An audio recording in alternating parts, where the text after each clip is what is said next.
And we have another potentially 5-game matchup here coming up. It is loueMT versus Anotand here in the winner's bracket. We are still waiting for the lobby to get going, so we actually have quite some time to take a look at the draft here. Cliffside, Hillendale, Boldland, Dry Arabia, and Four Lakes are the map picks here. loueMT versus Anotand in the upper bracket quarterfinals. Yeah, we're not starting out on the water. We're not getting the water knocked out right off the bat like we did last series, but we are starting right where last series left off. It's Cliffside, it's Byzantines again.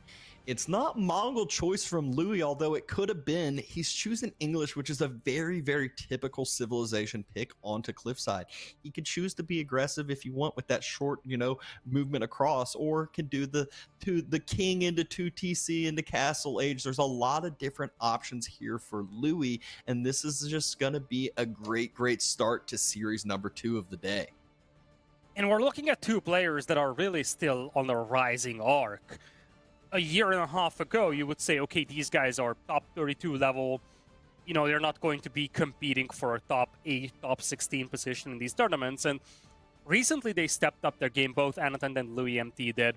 And now we're looking at them as legitimate contenders. Recently, when these two faced against one another in smaller events, loueMT had Anotand's number. So, just again, with recency bias, you would think that loueMT has the upper hand, but I would dare to say that this might just be a coin flip game here.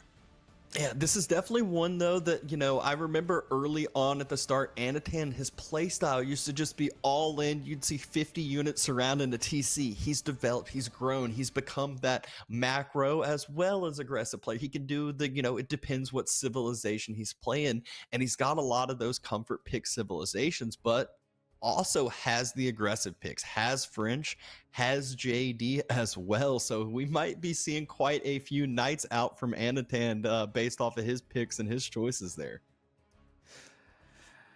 Yeah, honestly, this is going to be an interesting matchup because both of these players like to play a little off meta in a way. And the way they play off meta is different, though. Anotand just likes this kind of cheesy, chaotic playstyle every once in a while.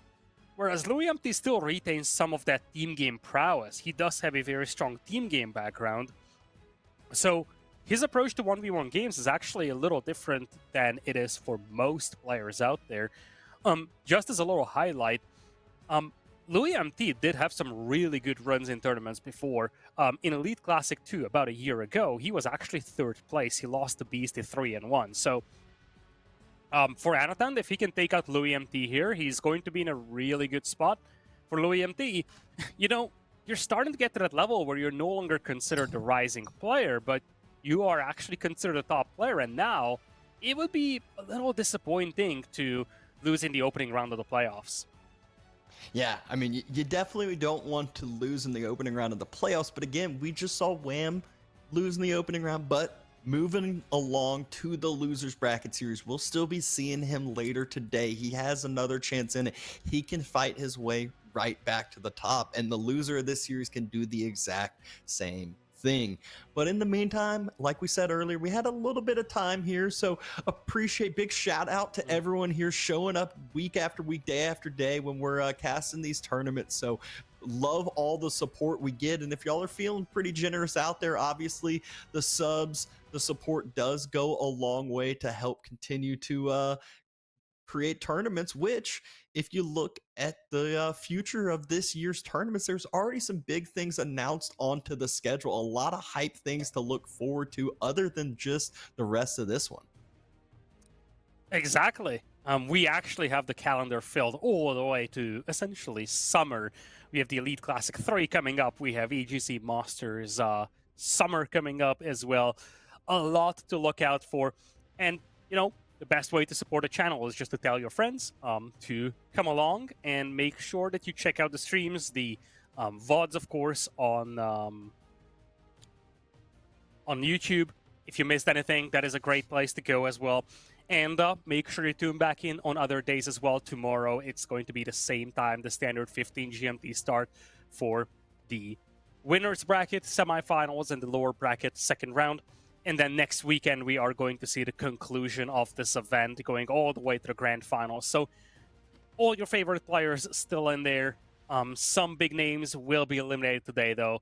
But before that, we need to see how loueMT is going to do against Anotand. Game number 1 will be on Cliffside with the English facing off against the Byzantines in a series that could easily go all the way to 5 games. Exactly. First series was a little bit tilted, but any of these series could go the distance. Game is ready. We are ready for series number 2 now. Anotand versus Louis. Who will get the leg up to start in game number 1? Louis in the red as the English, Anotand in the yellow as the Byzantines, and we're already hearing that beautiful noise of the sheep getting brought on in. Well, you do hear it. I don't. I don't cast with sound. Well, I hear it at least. The viewers hear it, and it is one where, you want to be hearing that bell ding as much as possible. Nothing's better when you look back at your scout and you're like 10 double-digit sheep circling around behind it. But both of these civs are civs that can perform without sheep, without a lot of food income, as we already see Louis doing the 2-farm opening as the English. It's an old-school build with the English, but I'm a big fan of it. We talk about this so many times. If you have to make a farm transition happen, that slows you down. So you could make the argument saying, okay, I prefer to start a little slower, but get some of the farms rolling early on, especially with a faction like the English, which do get a nice farming bonus as well.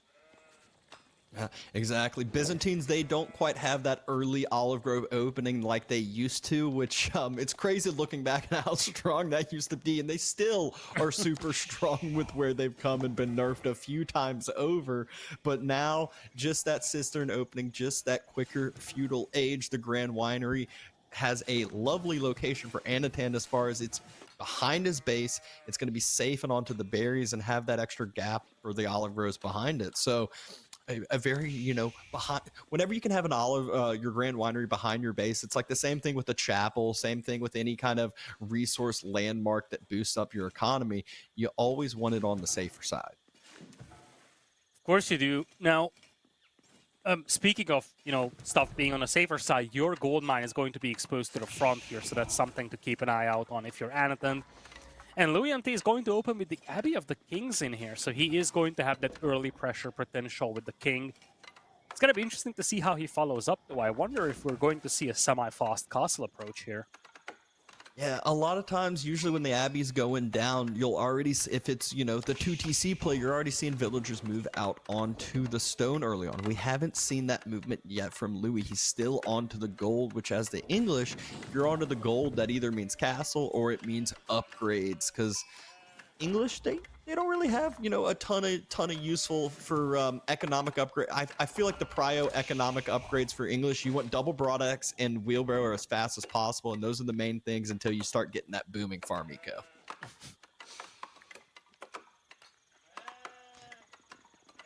But feudal ages getting pretty close to finishing up for both players. 4 villagers on the winery, only 3 onto the Abbey. But Louis, he's not in any sort of rush, especially if he's thinking about fast castle like Lidicor was saying. Yeah, I just don't know what else loueMT could do here. If you want to do heavy feudal pressure, I feel like you get more from the council hall. I don't know if, going Abbey of Kings into that range and getting longbows out is the way you want to go. But just looking at the features of the map, this is definitely a slower paced map in many cases, with all these walling possibilities towards the middle of the map and all these choke points being out there. I think if you're loueMT, you could say, okay, I'm going to get my king out. I'm going to be dictating the tempo of the game with the harassment. And then I will just try to go towards Castle Age. If you get a white tower out, you can start spamming knights. If you get the TC landmark going, you're going to be able to start having a one-up over your opponent in terms of the villager count. So I feel like English, I think it's one of the civilizations that prefer to rush ages a lot more than other civilizations do, because you could get so many more bonuses with those age ups. Yeah, it really they kind of have some of those landmarks where one's a very quick timing, the White Tower one, you can really get some early aggression down. The other, it's like as time goes on, you're just going to out eco, and if you're castle while your opponent's feudal as well, you're slowly getting extra upgrades, slowly getting those extra tech bonuses as well. But it looks like stables play from both sides, and Louis will have the advantage here, having the king, having the passive healing as well over time. So let's see how that kind of comes to fruition, how that plays on out. And is that a pro scouts play by loueMT in the English, actually? Ooh. That is awkward, and I don't know how... Like, here's the thing. First of all, the problem that you're going to face is that if you want to play pro scouts here, you need to first make those scouts on the stable. Now, once you have the stable, of course, you can start going for horsemen, but you see Anotand just opened directly with horsemen. So I think the concern here for loueMT is that you're not going to have a lot of map control initially to leverage this deck. And it's an expensive deck. So for loueMT, he needs to get some good value out of the pro scouts here. It's just going to be so challenging to get any carcasses here. You see, Anotand is super active when it comes to pushing with these horsemen. Yeah, and the horsemen are great because they have that extra bit of movement speed. They're able to push the king away if the king doesn't have any supportive units. Scout able to see the other scouts from Louis. I think Anotand got vision of both of those, so might have knowledge, might have information of that pro scouts play, which would make it mean where, you know, can just double down onto the horseman. Looks like he finally has his contract through, and longbows will start to be produced as well. A safe tower from loueMT on the backside for his gold to not allow any of that, and spears is going to be the play for Louis, so very defensive choices for loueMT. It's always weird to see players making longbows against the English. But for now, loueMT is going for every unit but longbows. He's going spears, he's going for the king, of course. The king did get a nice charge on the horsemen, so Anotand did lose one of the horsemen out there. But we're getting what we expected here, I feel. The horsemen are circling the enemy base and they're looking for the scouts, and it's going to be difficult for loueMT to bring back carcasses. He's actually trying to steal carcasses from the other side of the map.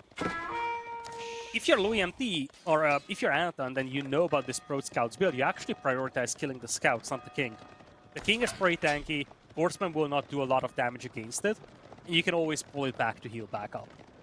Yeah, and the thing here about Louis going for Anotand's deer, while it feels great, Anotand's not on that civ that really goes out to the deer early on. He's going to prioritize the berries. He wants the extra olive oil, and we can already see that. He's moved out from the Grand Winery onto a second berry bush already, not choosing the deer, not choosing any forward location, even though he has that, you know, forward mobility and kind of taking the map control for himself here.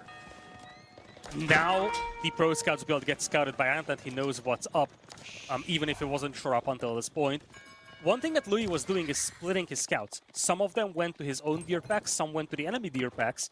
So this way, loueMT was able to ensure that the enemy cavalry will not be able to locate all his scouts. In essence, loueMT was able to deliver a couple of carcasses no matter what. Now, this is going to be challenging for him to deal with, however. He's got nothing against these archers. One horseman goes down, but if you can just put these longbows behind the wood line, you can make life very difficult for Louis. Yeah, I think that's exactly what Anotand's going to do. He's going to circle around with this scout like we're seeing now. The horsemen circle around to the other side, and the longbows can step up, snipe down onto the wood line. But Louis, he knows better. He sees the play that's coming. He pulls off the wood line early. Proactive play, pulling the villagers off, and no losses come through. Yeah, idle time could be a concern for loueMT, though. Like, sure, he's getting some carcasses, but he's also having his villagers idled out.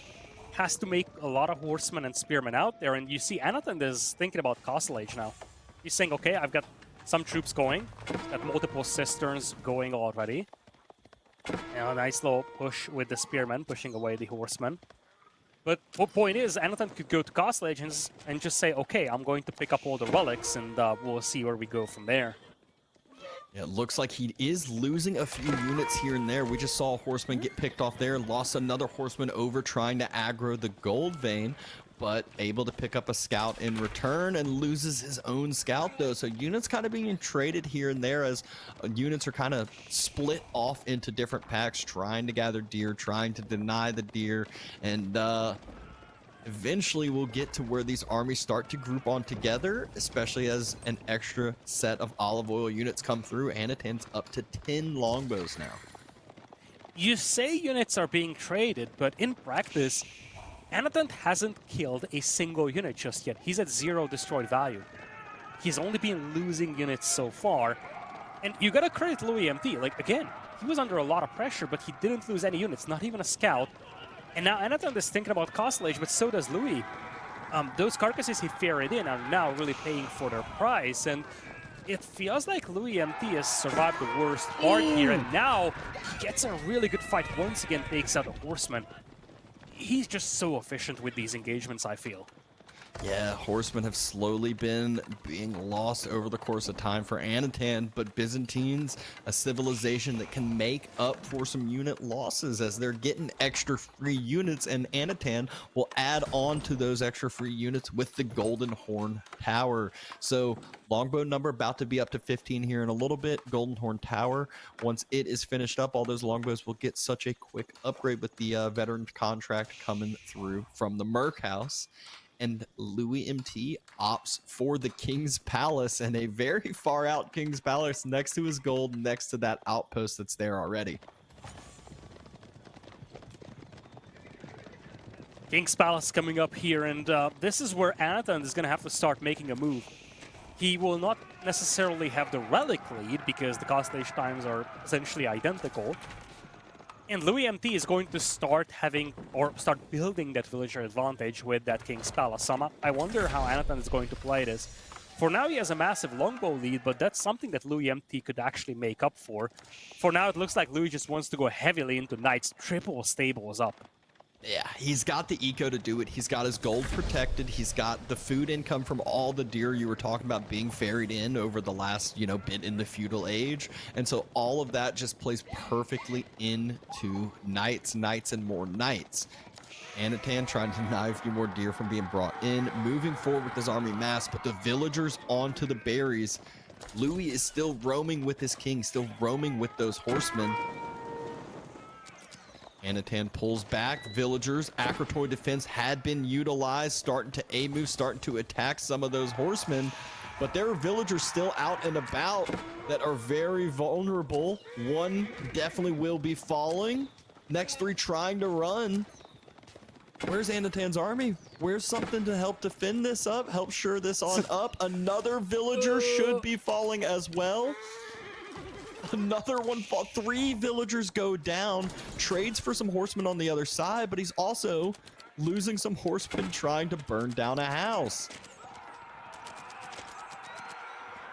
Moves forward with his longbows, causes some idle time, picks up some villagers, but all during this time, remember, Louis has a second TC now. He's fine with these trades because over the course of time, he will get this economic bonus, this economic lead. Exactly. This is the big difference maker here. You lose 1 or 2 villagers, that's almost an acceptable loss here for loueMT, especially if you can trade it to army. Now, speaking of the army, the buildup is a little bit more rapid from Anotand, but he keeps taking these suboptimal engagements and losing expensive horsemen out there. In essence, he only has longbows out there plus 2 cataphracts. It's kind of scary when you consider that Louis is going heavily into knights, although Louis is having trouble with food. He's only 180 food per minute. And that's a bit of a problem when you want to make triple stable knights. Plus, villagers from 2 TCs as well. Yeah, he must have just not been able to bring back as many deer as he would have wished as well. Anotand, he was idling in that TC during that time when those horsemen were burning the house. The longbows were trying to snipe some units around that TC as well. So that definitely caused an impact, delayed some of this horseman queue from Louis. Although now Q looking back and healthy yet again, 3 knights into Q. There's 4 cataphracts still on the other side, but Anotand needs a defender unit for his longbow mass and wants the cataphracts to be able to kind of roam and do some damage as well. Yeah, players aren't really moving out for relics so far. All the relics are still available. Nice little raid here though. And so many of Anotand's villagers are badly beaten up. This is something to keep an eye out on because he cannot afford to lose villagers like Louis does. Another villager falls over here. Knights are getting badly beaten up though, and remember, loueMT hasn't been making a lot of knights recently because he was just so handcuffed on food. Yeah, we did just see 1 or 2 knights fall from Louis' side, as well as some spears move out a little early. It is not a 2-for-1 spears versus Cataphract. You need like 4-for-1 when it comes to those fights. And so Anotand now is starting to take some beneficial unit trades, needs to keep an eye out for this location. 5 more spears moving on up. Louis baits it in perfectly. 2 Cataphracts get circled. 1 goes down, the other will get away. Keep in mind that Louis can heal his troops back up with the King's Palace, or with the not the Council Hall, the healing landmark. That's what I was gonna say. Slipped my mind. Abbey of the Kings. Yeah, the Abbey of the Kings. And this landmark has an amplified importance once you get to Castle Age. We've seen these builds about a year ago or so when these very farming-heavy and knight-heavy English builds came to life. You get so much benefit from the Abbey of the Kings because it helps you keep these very expensive knights alive. We see a knight able to take down some longbows, but land snakes coming to help into the mix. Those aren't the most efficient unit to try to battle knights either. You definitely don't want those out by themselves, as they can get taken down quite easily. Fighting in groups is where those thrive. Villager count is starting to swing in the favor of loueMT here. Relics are coming in for both of the players, though 2 in hand for Anotand, 1 for loueMT, being once again looking for a kill here. Remember, a lot of those lumberjacks are heavily beaten up, so loueMT might be able to get away with a couple of kills, but as I'm saying that, Akratoy defense comes in, and it looks like the king just falls to the villagers. It does indeed fall. Another spearman falls from Louis' side. Look at the military numbers. All of a sudden, we blink. We've said Anotand's been taking some efficient trades. Not only that, Louis' been having to spend more food onto villagers early on. Anotand has been building those numbers up. Also has the olive oil income just non-stop. So extra units coming in, extra units coming in. Byzantines really exceptional at just non-stop army production, and we can see that here and now. 53-24. Yeah, the numbers aren't looking good for loueMT here, and knights aren't going to just be able to stand and fight against 20 Limitani here. As long as loueMT is dictating the tempo of the game with these raids, he's gonna be fine. Oh my gosh, and look at how many villagers are on that wood line. That's the problem. That's the big problem here. loueMT doesn't have an army that can stand and fight. He's grossly outnumbered when it comes to this slow-moving frontline infantry. He's trying to get to men-at-arms, but again, having just a handful of men-at-arms might not be enough. Anotand has units everywhere. This feels like the last game of BC versus Wham, where Wham was just fully surrounded. Louis fully surrounded on all sides. Longbow stepping up, sniping down the longbows on the other side, allowing the Limitane to go untouched. However, men-at-arms are there and mega tanky. They have the Chat-at-Arms upgrade. Anotand taking the fights, though. We can see on the northwestern side, there's another unit mass just taking down more and more units, more and more villagers. But Anotand, he loses that whole entire mass as he does not have all the units grouped on together. And all of a sudden, that massive lead is just gone in the blink of an eye. loueMT did some raids on the other side, and I think Anotand was distracted, but he didn't micro his longbows, he didn't use a choke point, and most importantly, I mentioned this, Anotand had 20 Limitani out there to deal with the knights, but only 10 of them were in that army. You see, he still has 10 Limitani, but they weren't there. Sure, it was also the men-at-arms, and he didn't have a good answer to the men-at-arms, but you see, loueMT got away with fighting using knights for quite some time in that battle because you simply didn't have enough Limitani. And now, nice little raid here by Anotand. He's doing a decent job putting pressure, and now with teardrop shields coming in, this game is far from over, but Anotand definitely had some rough moments here in that previous engagement. Yeah, causes a ton more idle time yet again, so at least is giving himself some more timing, some more breathing room. Another couple villagers. The villagers go back a little bit early, and oh no! Louis, a little bit of an oversight, loses another 3-4 villagers. And that's why he's distracted on the other side. Some Limitanite getting some more raids down, more villagers falling. Anotand, he's bringing himself back into this game. I say that after it felt like he had a lead going for himself a little bit ago, at least a military lead, that is. And here's the thing. We talked about the fact that loueMT can afford some villager casualties because he does have that extra town center. That's no longer the case. He lost way too many villagers. Now he needs to be very considerate of those villagers as well. And credit Anotand. It's so difficult to keep up with the villager count of a 2TC opponent simply using raids. And he was able to accomplish that.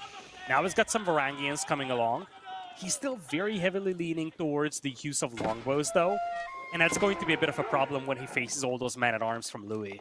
Yeah, and you can't forget, though, Anotand did drop a second TC on his wood line somewhat ago, so he's been able to now keep up with the villager production, so all these raids actually means he's able to catch up. He's not just, you know, forced to raid because he will find himself at a deficit.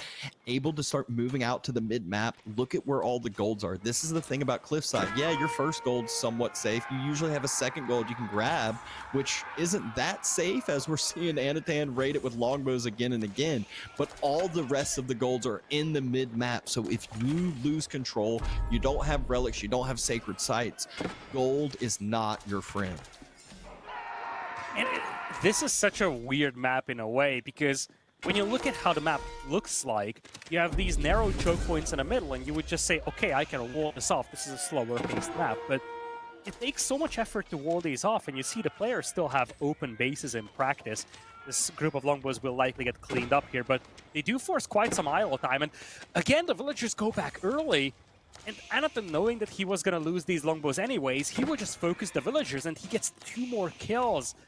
He's doing such a good job just picking off these villagers, getting these freebies out there.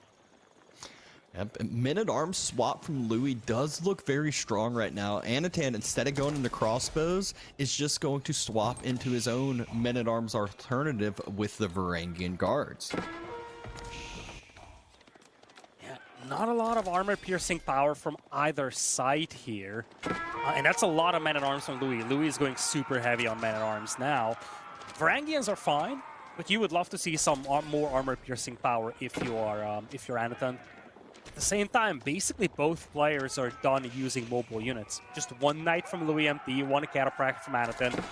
We're now getting to the stage where, as these walls get constructed, we will get to these slower, tankier compositions relative to the more mobile units that we've seen early in this game. Yeah, but Anotand, he is the one who's ready to be the aggressor. He's ready to deny any sort of outside expansion. You can see Louis actually trying to sneak out to the western side gold. He built a wall, and now he's in the middle of the map with like maybe 5 villagers on that cliff. But Cataphract still circling. Louis still somewhat stuck in his base for now. I'm somewhat surprised that Anotand wasn't a little quicker picking up these sacred sites. He had the mid-map for quite a while, and he could have actually forced the hand of his opponent by starting the timer and just getting the extra gold trickle from the sacred sites. The other thing that's a little concerning for Anotand, I feel, is that he kind of stopped walling. At the very beginning, he got some walls built up. A couple of villagers could fall here to the man-at-arms. He got some walls in the middle initially, but he kind of stopped afterwards. Whereas now loueMT is getting full walls going, realizing that the players are going for more static compositions, and the game in general is just slowing down, so you want to get those walls up to make sure you're not going to get flanked. Yeah, exactly. And even these little small segments, you slowly start adding them up. You slowly all of a sudden have the full west side walled off, and then you can focus all your army to the east, corral all the army that way. Anotand saw the gold expansion from Louis in that mid-map. Resources were invested into this outpost too, so Springleton placement will get denied.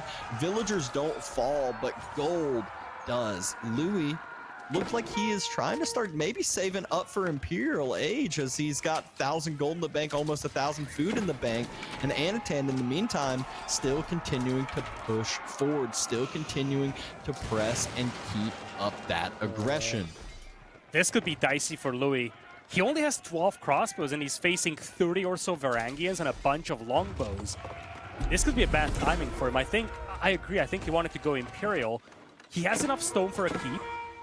and he's still raiding on the other side of the map. But I think Anotand just wants to press now. I don't see an intent from Anotand to go into Imperial. I think he just wants to go now. So loueMT needs to be prepared for a push here. And Anotand, he doesn't wall his side. He's moving forward and walling the side of loueMT, cutting off the walls that he wanted to make in between the wood lines and walling off himself. Another little group of horsemen gets onto the farms from Louis, so just not allowing Louis to breathe over here. Villagers gonna try to pull out their short bows. There's a few men-at-arms here as well. But Anotand, he's ready to fight again.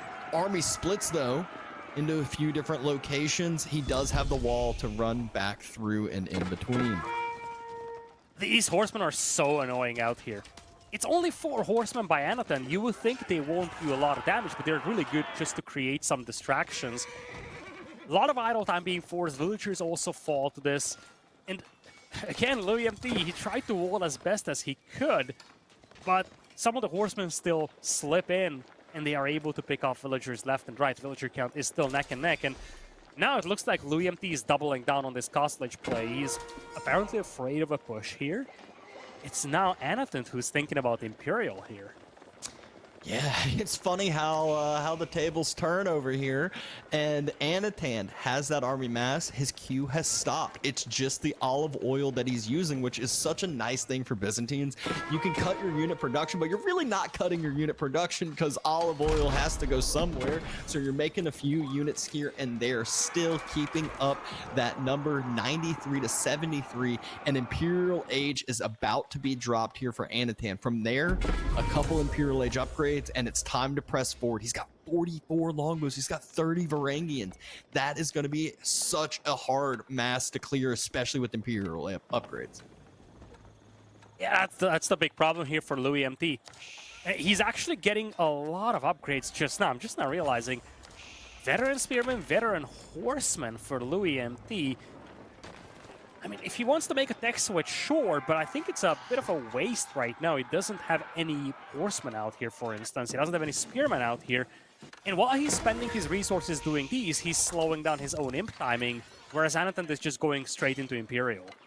And my big concern for Louis is the gold vein. I believe he just ran out of the second gold vein on his side, which means he has to move to the cliffs. He has to go to a vulnerable location. And this is going to be right when Anotand's going in. Anotand's getting all the upgrades. Yeah, he is out of gold. That second vein is completely diminished, and Anotand is reinforcing vision into the mid-map with outposts. He's getting that just line of sight everywhere that he can. 54 longbows from a Byzantine player, more than what you have from the other player, the English one. Nice little pickup here for loueMT. That's a start, but he needs to find a way to Imperial. He's out of gold. He doesn't have the gold to go into Imperial, and in hindsight, knowing how little gold he has, getting veterancy for spearmen and horsemen feel like terrible decisions. Yeah, especially considering his spearmen and horsemen number that he has on the field. It's not really anything, actually. Horsemen still trying to be annoying. What this is causing is idle time, a little bit of damage as we see another villager fall, but more importantly, it's forcing Louis to split units back and stay at home, and those units are so slow, so hard to get those moved back and then back forward again. Berkshire Palace on the way, though, for Louis. Not too far delayed of his timing, and hopefully this Berkshire is going to secure him some gold, but it looks like it's securing his own side. He is getting walls up on the right side, however, and he was able to secure a little gold win. This is a lifesaver for Louis. He needs to find a way to Imperial. Once he gets enclosures for the farms, he is going to have a nice little baseline gold trickle. But ultimately, he does want to have that mineable gold available. For now, he's got one deposit to the far right that he's able to access safe-ish. It's gonna get challenged now by Anotand, and I think for the time being, if you are Louis, you have to pull back. But we are looking at slow-moving compositions here. And that means that if Anotand is going to the right, Louis can push the middle. Yeah, and that's exactly, Louis splits off the men-at-arms mass over to this western side, denying this outpost that just got Reinforcements on it, and oh, look at how far that range is. Walls are already up. Flaming arrows will go down, and oh my, flaming arrows for Anotand as well, though. That longbow mass is just cleaning out anything and everything in its path. Has a huge mass of Varangians forward, and the key that you'll see these players do is when there's a big keep, especially if it's an Imperial Age landmark, they'll run around it. They won't attack it head on unless they plan to siege it down. Louis missed the gold miners of Anotand in the middle. He's taking out these towers, and now he's rushing into Anotand's base, but he missed the gold miners towards the middle. Louis is gambling here a little. He's pushing towards the middle, but his own walls aren't complete, and I just don't think he can stop this force. Remember, he doesn't have the elite upgrades yet. And Anotand, he breaks through the walls, a big part of Louis' forces forward. So it's all about this trade. Can Louis defend this mass and at the same time get some damage on the other side? It's reinforced outposts. He finds the gold miners, but hasn't started attacking them with the whole army yet. Meanwhile, Anotand, he's knocking on the doorstep of the base. The army's right there to defend for Louis. Fight is going to be taken. Flaming arrows is in for Anotand, but not for Louis. There's extra upgrades in for Anotand, and this will be a cleanup for him. How is Louis going to defend this with no frontline mass? He just doesn't have the decks. That Imperial Age deficit hurts a lot. Last layer of the range defense just came in, no flaming arrows whatsoever. And really, again, it comes down to the fact that loueMT ran out of gold at the worst possible moment. And on top of that, he spent a lot of gold on upgrades that he did not utilize. Veterancy on the Spearman, veterancy on the Horseman. He didn't make a single Horseman or Spearman in the last 10-15 minutes. And now that gold is missing very badly. That is the gold he would need for the elite upgrades, and he simply doesn't have it anymore. It's not only gold that's missing now for him. He needs more production. He needs more units. He needs more everything out. Anotand is all over his base, still has that huge longbow mass together, denying farms, and he's denying, I think, 3 sets of farms here on the backside. Louis moved out to the west, but I'm sure Anotand will not be too far away from splitting off more units that way. Louis somehow has 90 villagers still, but number falling and falling quick. Oh boy, it's now grim for loueMT, and you gotta credit Anotand because one thing that he has been doing throughout this game is hitting this backline farming eco. The small groups of cavalry he always utilized, those were difference makers, not just in the terms of killing villagers, but also in terms of just creating a distraction and forcing a lot of idle time. Even now, you see, the villager count doesn't look that grim for loueMT, but it's a lot of idle time, and as long as those villagers aren't working... He doesn't have the upgrades. As long as those villagers aren't working, Louis is just unable to afford more troops. That's the main problem here. Yeah, and this longbow mass, it's finally getting cleared up, but this is where behind it, Anotand's doubling down with another group. He's got 35 Varangians, 9 more kids, about to be 45 Varangians knocking on the doorstep yet again, and Louis, he's got 7 men-at-arms, he's got 5 longbows. He does not have a mass to defend this. It's going to be all about static defenses, and not even that. He realizes there is no way. Anotand goes up 1-0. Wow, what a game, really. And it's not something that we are used to seeing in the matchup of these two players. Usually, loueMT has Anotand's number in the series they play. But this time around, Anotand came in guns blazing. And next thing you know, he was just able to totally steamroll the economy of his opponent. Throughout the game, he has been able to harass the backline of the economy. But that timing of the Imperial Age is what made such a big difference between these two. Yeah, that was such just like this kind of back and forth game. There was just raids all over the place, units all over the place, but also great economies behind both sides. And then all of a sudden, those are the type of games where it seems so close, and then these small moves just break everything open. And all of a sudden, Anotand was up 30-40 units, took a bad trade, it felt like, but then came back in a flurry and made it that much more difficult. We can see the first couple raids from Louis getting some good pickups from Anotand, but it didn't phase Anotand. He stayed strong. He stayed ready to attack. big win here for Anotand, opening up the series 1-0. I just want to go back and see the last 3 times that they have met. These were mostly in smaller tournaments. Louis wins 2-1, 3-0, 2-0. So, really, again, looking at recent matchups, loueMT was able to dominate Anotand out there, but Anotand opens very strong here. And at the end of the day, let's not forget that despite the fact that loueMT was recently able to take out Anotand quite a few times, historically, Anotand has a 7-4 lead in terms of sets between these two. When you look at the games, 15 versus 16, however. So, at the end of the day, these two players are just so closely matched when you look at their historical matchups. And this is that big first trade where Anotand had a huge army mass. He ends up losing all of the longbows here.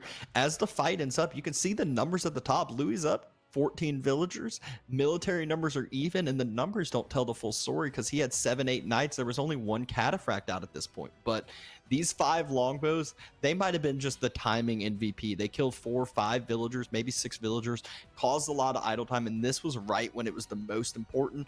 Anotand was able to recover, regroup, and then this is where you can see at later stages of the game. Anotand hit Imperial Age early, had the tech advantage, had the number advantage, and just did not let up from there. Well, that's a 1-0 lead here again for Anotand. The winner of this series goes into the winner bracket semifinals and plays the winner of Baltoon versus Poppy Paw. And then whoever loses in this series is going to have to play the losers bracket quarterfinals today against the loser of Poppy Paw versus Baltoon. So, a lot more Age of Empires to come up here. Again, as a reminder, we have our winners bracket semifinals and the lower bracket quarterfinals tomorrow, and the tournament finishes next weekend, Saturday and Sunday, with the remainder of the playoffs. And now we will see the Civ choices for game number 2. It's another series. They want to get water out of the way. We're getting 4 lakes, and it's the same hybrid matchup that we saw in the series prior. Order of the Dragon versus Japan. I am very delighted to see 4 lakes. I'm a big 4 lakes enthusiast. But Order of the Dragon versus Japanese, a very common setup here. And we've seen that OOTD can have a decent matchup against early mounted samurai, but in the previous series, Japanese were able to take out OOTD. It is game number 2 coming up on 4 lakes. Anotand with a 1-0 lead as we head into 4 lakes. And right into it we go. loueMT versus Anotand. Anotand's in the color yellow, Louis in the color red. It's Order versus Japanese.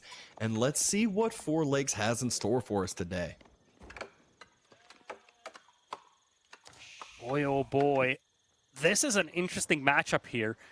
loueMT kicking off the day with a dock on his pawn. Same goes for Anotand. No surprise in that department. And just looking at this matchup, one of the big questions, again, is whether you're going to see a Kura Storehouse or a Koka Township.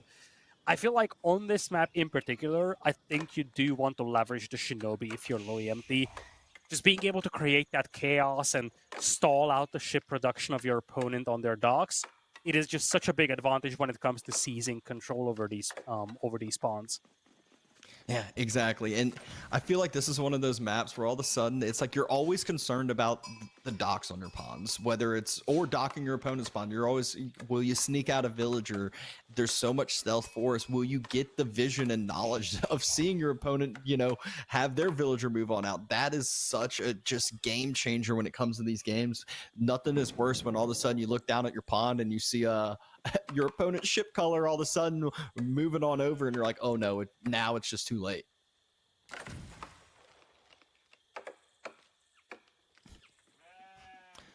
But early builds are going. That is where now these economies will start booming on up. It's Dark Age, so, you know, we'll check back in 3-4 minutes here, and then that is when the action will start happening. That is when everything will start to kind of make those a little bit of difference makers. Yeah, I think, Again, one key detail in this matchup is going to be how the OOTD handles that early mid-cost ledge. The Gilded Spearmen have a really good matchup against Mounted Samurai. It's one of the few civilizations that might be able to deal with the Mounted Samurai. At the same time, I wonder if Anotand is going to lean towards Gilded Knights more, because you kind of get the same thing with those as well. You get the mobility, super tanky unit, and every time you get heavily damaged, you can pull them back and heal them back up. But I would expect a race towards the relics. This is going to be a Castle Age heavy game here, I feel. One difference is that loueMT is able to put some pressure on the opponent with a Kura Storehouse and just get a couple of Shinobi out. And Anotand has a bit of a difficult time dealing with that unless he opens with a range and goes for a couple of archers. Yeah, and I mean, that's exactly what we saw in the last series, is we saw both of these civs just skip up basically directly to Castle Age. Wasn't too much of any Feudal Age gaming. Speaking of Feudal Age, though, it looks like Anotand is rushing his a little bit. It's 8 villagers on the chapel. It's not a second dock expansion. Meanwhile, on the other side, Louis, he's moving out to the second dock. He's just now onto gold. He isn't going to be dropping Feudal, whereas Anotand is already going to be finished. I feel like we're seeing some mind games here. I think Louis isn't going to do any Feudal Age pressure. He just wants to go straight castle and says, okay, you're playing Order of the Dragon, you might be afraid of me dropping a dock on you, you might be afraid of my Shinobi, so I'm just going to do the direct opposite.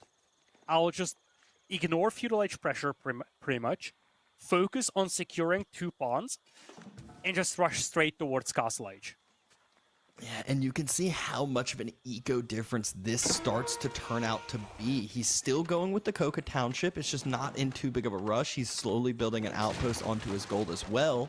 Cancels that right as I say it. 9 villagers on the Coca Township, but he has 8 extra economic units already because of that fishing boat boom. They are so cheap. Archery range, barracks, Anotand, he wants to get across the map. He wants to put some pressure on the land eco. Yeah, Kuka Township on the way here. Gets scouted and meet by Anotand, so he knows exactly what's up. And he is indeed opening the range for Gilded Archers. That is the right response. Gilded Spearmen, they are melee units, which means that they take bonus damage from the Shinobi. That's not ideal for Anotand. Gilded Archers do work, but one disadvantage you get is that every Gilded Archer is actually very expensive. And at the end of the day, when Mounted Samurai start coming out, they will become a little obsolete. So Anotand is actually going very heavy into Feudal Age here. Gilded Archers and Spearmen. I think he's trying to catch Louis as he's aging.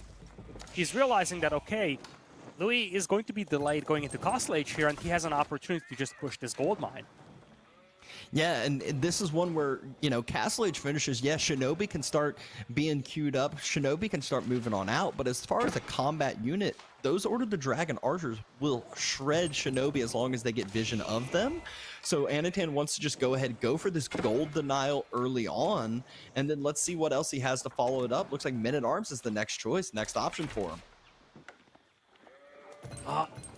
I think, again, this is a game of mind games. I think loueMT genuinely thought that Anotand is going to play defensive. And now he's kind of scrambling because Anotand is just going full-on Feudal Age aggro. Archers, Men-at-Arms, and Spearmen, and this is when you're the most vulnerable if you are the Japanese. You don't have anything right now. You don't want to commit to anything. You want to rush Castle Age. The food is going to be there for loueMT, but he will not have the gold just yet. In fact, he's so far away that he cannot even just sneak out and start mining gold. He's got 8 gold in bank, and now he's forced to go Yumi, and Yumi are notoriously bad in early game. Yeah, they just don't have the quality. Yeah, no Bannerman with those Yumi. He finally gets the second range down. They're so cheap, but he was hampered on the production. He was only producing out of 1.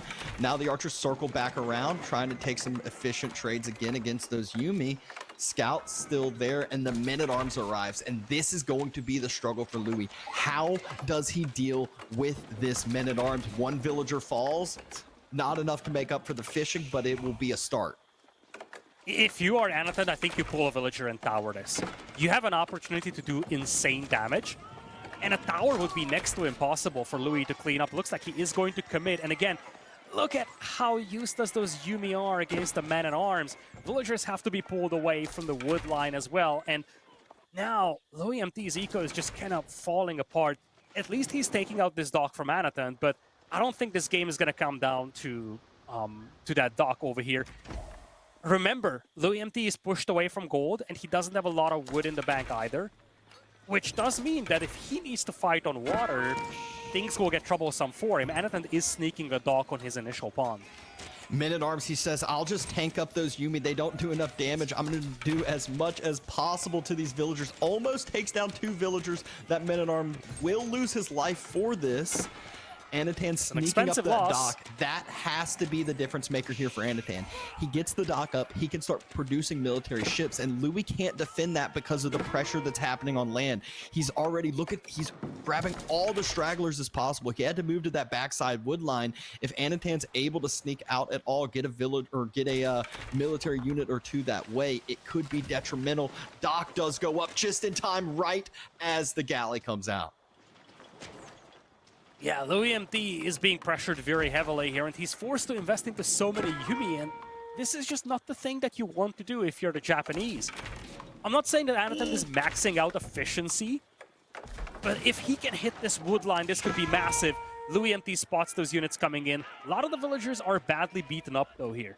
So keep in mind, loueMT needs to be careful with his villas, and I think Anotand is thinking about the tower. Is that villager still alive? That yellow villager is still alive, just hiding.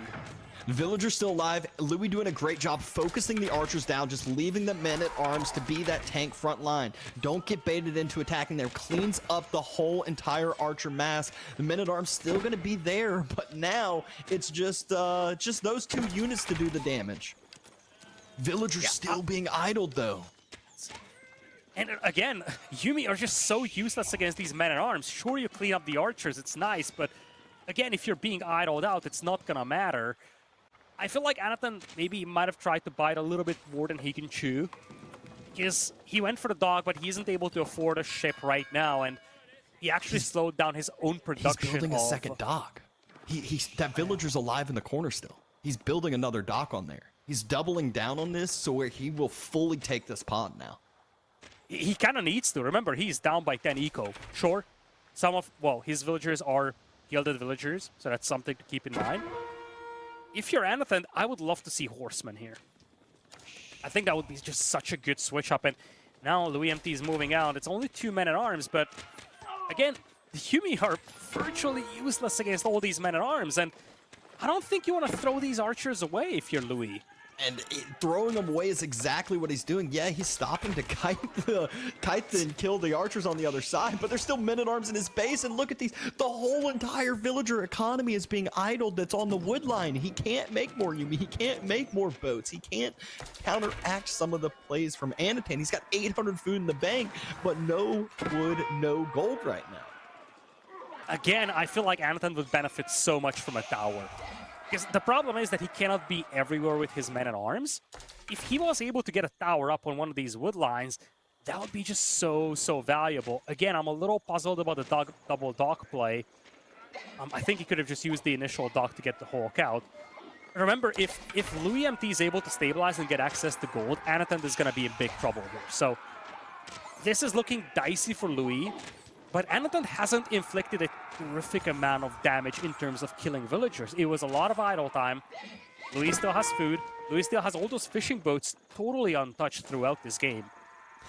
An outpost was being attempted on the backside. That villager is still being pesky, still alive, and Louis is doing such a great job kiting this small men-at-arms mass.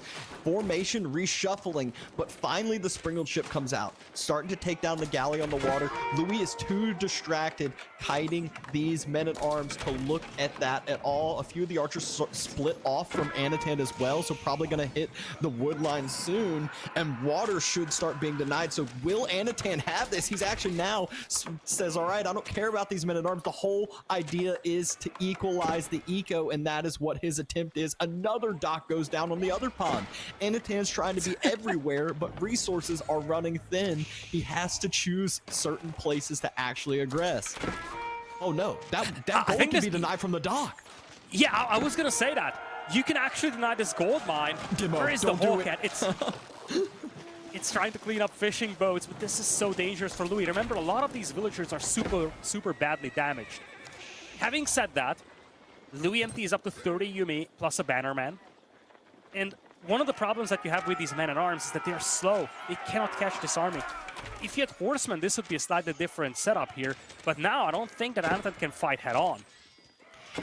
Still trying to, though. There's still a few men-at-arms here. If the archers just A-move at all and hit the men-at-arms, this will be good for Anotand, but Louis not doing so, kiting, making sure every archer falls before it. Demo ship pops out from Louis. That's exactly what he needs to take down the Springle ship, but a galley already there from Anotand. Gold denied yet again, and not only gold, the demo gets killed, the fishing gets denied, and Louis is scrambling. It didn't seem good for Anotand. It felt like Louis was about to start stabilizing, but right as we say that, Anotand, he's still keeping up the chaos. And he needs to keep up the chaos. If this ball of Yumi starts rolling, Anotand is going to be in trouble. If you're Anotand right now, you are dropping towers left and right. They cannot, this force cannot dive under towers. And now you're cleaning up the fishing boats on the ponds. Look at the ecos equalize, and remember, Order of the Dragon do have the special villagers. They're worth more than a normal bill. So if you clean up those fishing boats, Anotand is gonna be in a great spot. He just needs to make sure it doesn't die to this counterattack. A couple of towers would help so much with that. Yeah, and he has gotten to the point where now Anotand, he's on the two different ponds, not with the same fishing boom, but he's still on the two different ponds himself. And actually, I say two. He's on all four ponds, but he has two safe secured with no opponent's docks on them at all. And he has denied the fishing of Louis, so the numbers are equalized, but Anotand now has to worry about his economy at home. He's in the same situation that Louis was in a second ago, but double outpost finishes. It's just Yumi. This is exactly what he needs to defend this. Exactly. At the same time, Louis is committing with the diversion because as Anotand is distracted, Louis finally gets access to the gold and he's going to be ready to go to Castle Age. And when Mounted Samurai comes in, Anotand doesn't really have the tools to deal with those right now. Well, he's going to go to Castle Age with no oomph behind it. He doesn't have the fishing to support the Mounted Samurai. The Men-at-Arms are on top of his sheep villagers right now, on top of the gold villagers. The Yumi's still trying to circle, though. Anotand not reacting. Two villagers fall. 3 villagers do fall before that one jumps in the outpost. A few more Yumi fall, but damage is still being done on the other side. Men-at-Arms trying to be cleared up. There's an archer just out of range of those outposts. Fishing been fully cleared on the east pond. So Anotand has 3 ponds for himself now and 1 that is contested. Here's where it gets weird. Louis can go to Castle Age, but as you said, now that he has the gold, he doesn't have the food. Another villager falls. Anotand, though. 2 villagers fall. 3 villagers. Oh, nope. Just 2 villagers fall for Anotand, but you are correct. Louis does not have the food anymore, and even if he gets the food for Castle, he doesn't have the food for Mounted Samurai. Floating Gate on the way. 24 villagers. That's more than half of his eco on top of that Floating Gate. He has nothing. I feel like everything is for this play, and there is not going to be anything behind it. I still feel like this is okay for loueMT, because it's not like Anotand has much behind this either. I think he's trying to go Castle Age himself, but I think he was a little too stubborn staying on the Man-at-Arms. You cannot forever chase these archers. He's been losing HP left and right as he was chasing the archers, and now it's becoming very apparent that the Men-at-Arms are just too slow for this game. Veterancy on the Yumi is the first thing that gets queued up by loueMT, and now Anotand is going Castle. Burgrave on the way. Yeah, I think you consider Gilded Lancers here. I mean, the thing is Anotand's now going up to Castle with eco behind it. He's going up with 10 villagers, but the other 35 plus or whatever it is, because he's ordered the dragon, are actually working compared to Louis. He was going up with 24, and there were 20 idled villagers inside the town center, inside the outpost. It was literally like maybe 5 villagers working for himself during this. So as far as Mounted Samurai number, he's at 1. He's got 2 Onimusha in queue, maybe 1 more. Anotand is queuing up spears as he's aging. He is ready with a ton of production. This is still now somehow after the opener, against all odds, Anotand's game to lose. Tower is up over here again. Yuumi are heavily damaged, and you don't want to lose this massive Yuumi. This would be such a useful auxiliary force to deal with the initial spearman. Love the little demo waiting for the villager to walk out there and start building a dock. Again, as you said, Anotand has a substantial eco lead. He's up by 5, but remember, he has the gilded villagers. Now, loueMT starts collecting relics, and relics can turn things around real quick. The question becomes how Anotand is going to play this in terms of unit compositions. Gilded Spearman alone isn't going to cut it. Upgrades starting to come through for Anotand as well, so going ahead and getting double broad axe. He's got wheelbarrow. He's getting some extra blacksmith upgrades. On the other side, Louis looks like siege engineering. He says it's now or never. Ooh. I need to deny this now or I will lose this. The big thing is, oh, there it is. He does know that there is a second gold vein. There's double outpost investments already from Anotand, though, so he's got more than enough defense for those 10, well, the exact amount for those 10 villagers to jump on inside, getting outpost emplacements, and a monastery with 3 relics super close. Now Mounted Samurai start coming in, however, and again, Gilded Spearmen are nice, but this is a wide open map. It's going to be difficult to defend all these little pockets of economy with just Gilded Spearmen. Look at the amount of Springhold emplacements he's getting. This is going to be a slow-moving composition plus static defenses. Louis is going to try to push this angle. It's going to be difficult to do so against 2 Springhold towers, though. But a battering ram is on the way. Spearman and Man-at-Arms is getting ready. And now we're getting some Gilded Horsemen out. I think that's going to be a big difference maker. Being able to actually chase these archers will be huge.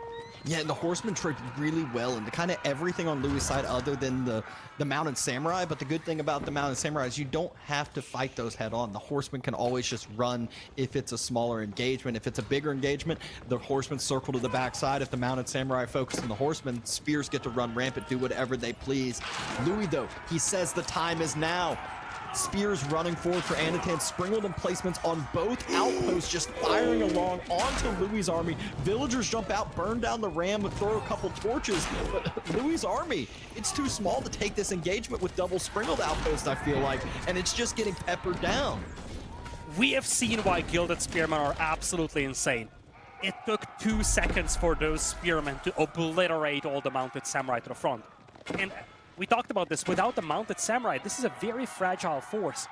Onimusha only have 80 HP. Yuumi are not good baseline, frontline units. And now you have the Onimusha out there, which will be able to kite away. But remember, if these spearmen ever close distance, they almost one-shot these Onimusha. Yeah. I mean, and the big thing here is the map is called 4 Lakes for a reason. You want to have control of the 4 lakes, and usually the one who does is the winner. Well, Anotand, he's got, we'll call it 4. He's definitely got at least 3 all to himself, and the 4th one, Louis doesn't have any ships on at all. So he is in control of this. Horseman circles, breaks off, starting to hit the wood line as well. And those Gilded Horsemen are not ones that you can just move those villagers, pull the shiv out, and take them down. You have to have Gilded units. Horseman is almost like a knight. It's not going to be a good matchup against the Mounted Samurai, but here's the problem. loueMT is playing Onimusha, and Onimusha will get absolutely obliterated by the Horsemen. I don't think he saw the Horsemen before, and now he's facing 7 Gilded Horsemen. It's exactly what Anotand needs to deal with this massive Onimusha. And if Louis is not fighting him, he's just going to go for the eco. Just look at all those warning notifications around the base of loueMT. Once again, Anotand looking to force a fight or just go raid. Yep, just diving on top of even the Japanese TC doesn't even care about it. There's multiple outposts.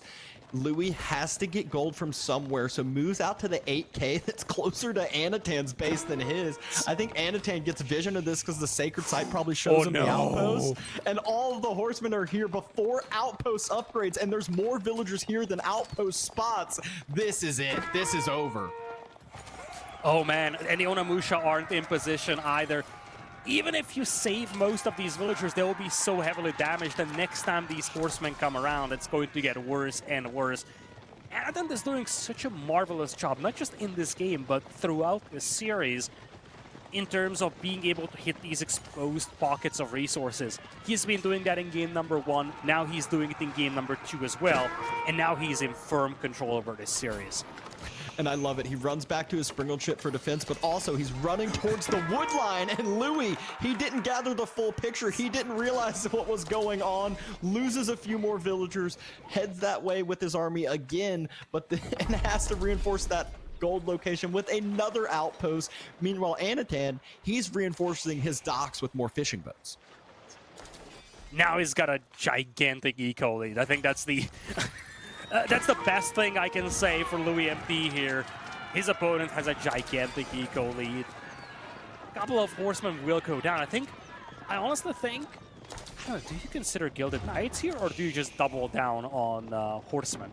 Onamusha will get the bonus against the Gilded Knights, but at the same time, again, horsemen are light units, so it's not easy to dive under town centers or towers with them.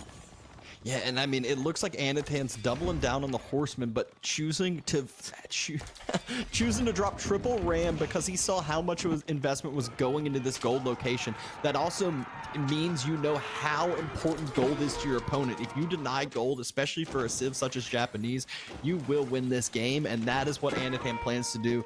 Dive on this 15-20 villager mass, deny the gold on this side, and put even more damage onto Louis' eco. He's got 7 Gilded Lands. If he jumps on the villagers with those, every single one of these villagers will die in less than 1 second.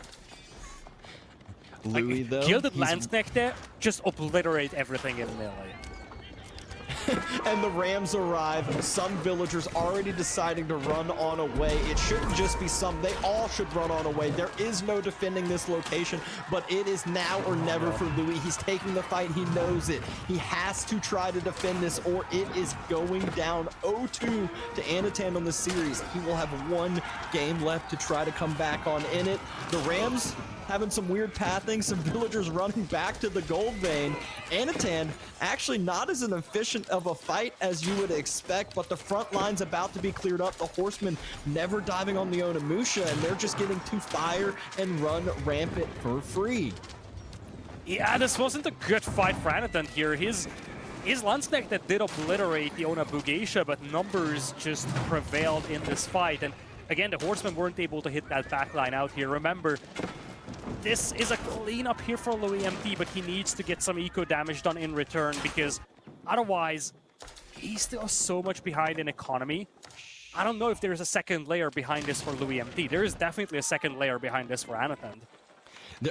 Maybe not now, but there will be. He's making a farm transition, somehow not getting enough food from all the fishing he has, so needing more food, needing more income. But look at the queue differences. Louis, he just put 2 horsemen, 2 samurai into queue. Actually, those might be some Onas, actually. And then on the other side, Anotand, he's got more boats, he's got gilded crossbow, gilded horsemen, and some more upgrades coming through as well. So that's really just the big difference with the eco. However, a huge win, a huge defense there by loueMT to give himself a chance in this game. But how is he going to push through to that many outposts and springles? Yeah. The problem for loueMT is that his army is really good at kiting, but it's a bad army when it comes to pushing under town centers or towers. They're just so fragile. And Anotand is doing the very thing he needs to. He towers everything and just says, okay, come at me. loueMT cannot afford to lose the Onamusha, so he cannot dive. And this buys a lot of time for Anotand to get gilded archers going, get some horsemen going as well. And that's going to be a good answer to everything that loueMT is trying to bring on. Yeah, if you're Louis... Oh yeah, I was just gonna say, if you're Louis, your only win condition is to reclaim some of these spawns. He needs to cut into that eco lead that Anotand has right now. Yeah, he has been able to reboom back on one of the pawns, even though Anotand's on it. But Anotand's doubling down this push, and look at all the eco upgrades that Anotand has with the bigger economy. Louis, Japan doesn't show all theirs either. Louis, though, you can see him getting queued up now. However, just now getting the 2nd tier to that lumber preservation, just now getting the ranged armor in play, and Anotand still just ready to attack and ready to fight. Yes. Again, the problem is that if loueMT isn't able to hit Anotand's eco, Anotand is just so much... His economical position is so much better that he can just replenish his forces, whereas Louis cannot. Now, if you're Anotand, you're not looking for fights like this. you still have very expensive units out there, so you do not want to lose these guys for nothing. If you can snipe the ram, that would be helpful, though, because loueMT is definitely trying to clean up these docks and just secure the pawns again.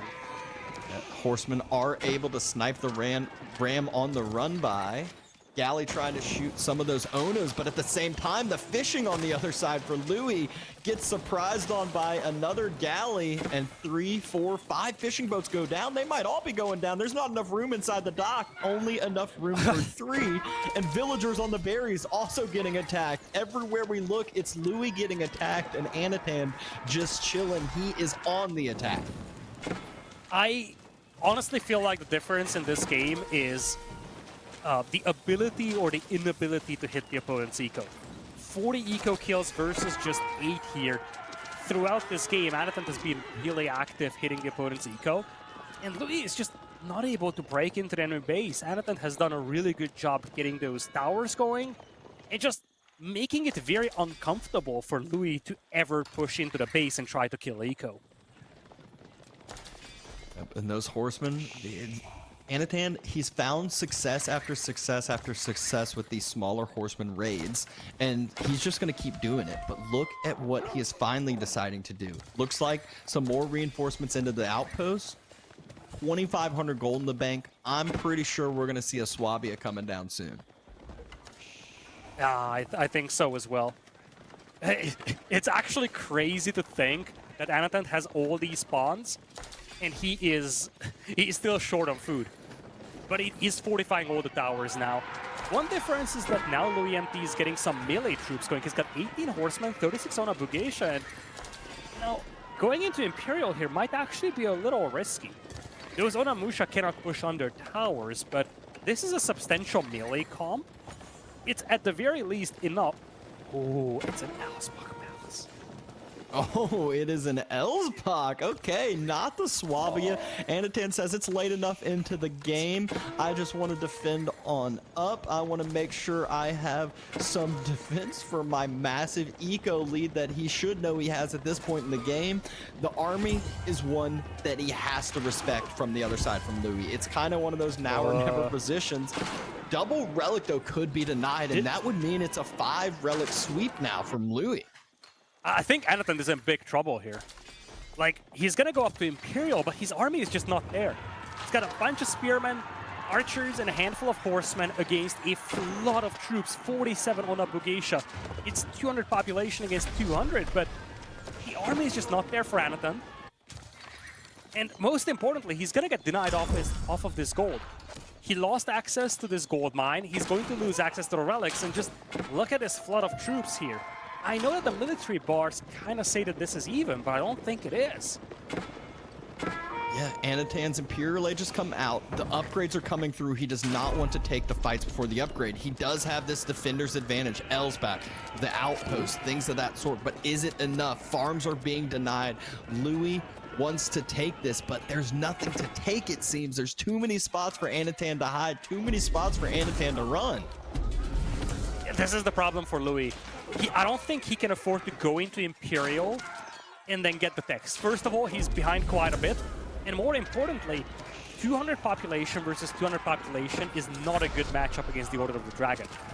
The population efficiency of these gilded units will become exponentially more important once you get to Imperial and once you get to 200 pop.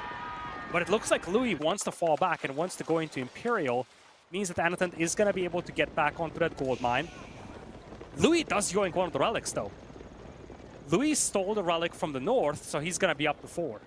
I don't think Anotand's even going to care about that gold mine for now. I think he's got the 2 gold mines at home to tide himself over for the time being. I think he's just going to use this Imperial Age timing that he has with the upgrades that he has and try to just push. Try to take it as his advantage now. The numbers don't matter to him right now. He has the efficiency. He has those tech advantages. Castle of the Crow is on the way, but it's got a lot of time before it's coming on through. Louis was falling back. Anotand slowly pushing forward, trying to deny some of these outposts, trying to deny the vision, the knowledge, the information. But the Castle of the Crow, it's going on the other sacred site. A villager's building an outpost. Not sure if it's getting spotted out yet, but it's too slow of a moving army This to villager deny will that see fully. It. Oh, He does not! Anotand is going to miss this. If he saw this, this is an age up that's denied. He could have denied that age had he saw the castle. But now he's pushing deep, and remember, upgrades are missing, and Ona Bugeisha don't have a lot of baseline HP. Archers are on the front line, though. Anotand needs to send the spears to the front. Gets a little screwed over by these choke points. Yeah, a little distracted, burning down that monastery. Wanted to deny the relic income, especially as Imperial Age hits, but fight is still going on. Fight is still being taken. Ona Musha about to be that front line for loueMT as well. And the backside for Anotand, it's still seeming strong. There's even a hand cannoneer that ran up to the front side. Spears on top of the horsemen. Spears are still alive for Anotand. If they can get onto the Ona Mushas, that would be great. But all of a sudden, you look, and all the reinforcements, his numbers, they're not on the front side. Louis holds the location again and again and holds the relics inside as well. This is getting scary for Anotand. Remember, he's up against 5 relics now. That is a substantial difference, and loueMT held this without most of the Imperial Age upgrades being in. Now remember, loueMT is down to 140 population. I don't know if he's got the capacity to rebuild this. He had to idle a lot of villagers to get the age up going, and I think the second layer is kind of missing right now for loueMT. I think Anotand still has one more opportunity to launch an attack where Louis is going to struggle to remass. But I think if Louis is allowed to remass here for a couple of minutes, I think he's going to take over this game. Yeah, he is running out of some of those pocket resources that he has been on. He was able to resecure the fish, but we just saw hover over to the berries. I think the last berries that is safe and secure for him. So we'll need more farms. We'll need more food income, even though he is at 2K. Keep finishes for Anotand. Looks like he wants to maybe start sieging down that Castle of the Crow, that other gold location that he had earlier. Remember, Anotand needs those gold mines. He's depleting gold very quickly. And at the same time, loueMT still has this gold mine. He actually took away this gold vein that was close to Anotand's base. And it looks like you still have basically 2 more deposits back at home for Louis, and he's sitting on 5 relics. Being able to steal those relics comes in huge, because now Anotand has to make a move to get gold. And Anotand is the one finally in this game, the first time it feels like that he is the one being the full-on defender, taking the engagement with villagers on his wood line. And this is engagement he might not want to take. Horsemen trying to dive to take down the culverin, but the horsemen run into a spearman mass. It is just now the Onas and the Onas for Louis, and Anotand has his reinforcing units a little bit closer and is the defender this time. However, Louis cleaning up that frontline mass again. Anotand needs his reinforcements to get there and get there fast. The elite upgrade wasn't there for loueMT on the horseman. It just now finished, and at the end of the day, the Ona Musha were standing on the front line. Those units have very low base HP. Gilded Spearmen annihilate them, and Anotand is given an opportunity here. Eco count is neck and neck. loueMT is sitting on a 5.5 minute sacred site counter. Anotand needs to decap the sacred site, because otherwise it becomes a legitimate win condition to the other player. Both players battered after all these engagements, down to just 150 and 130 population each.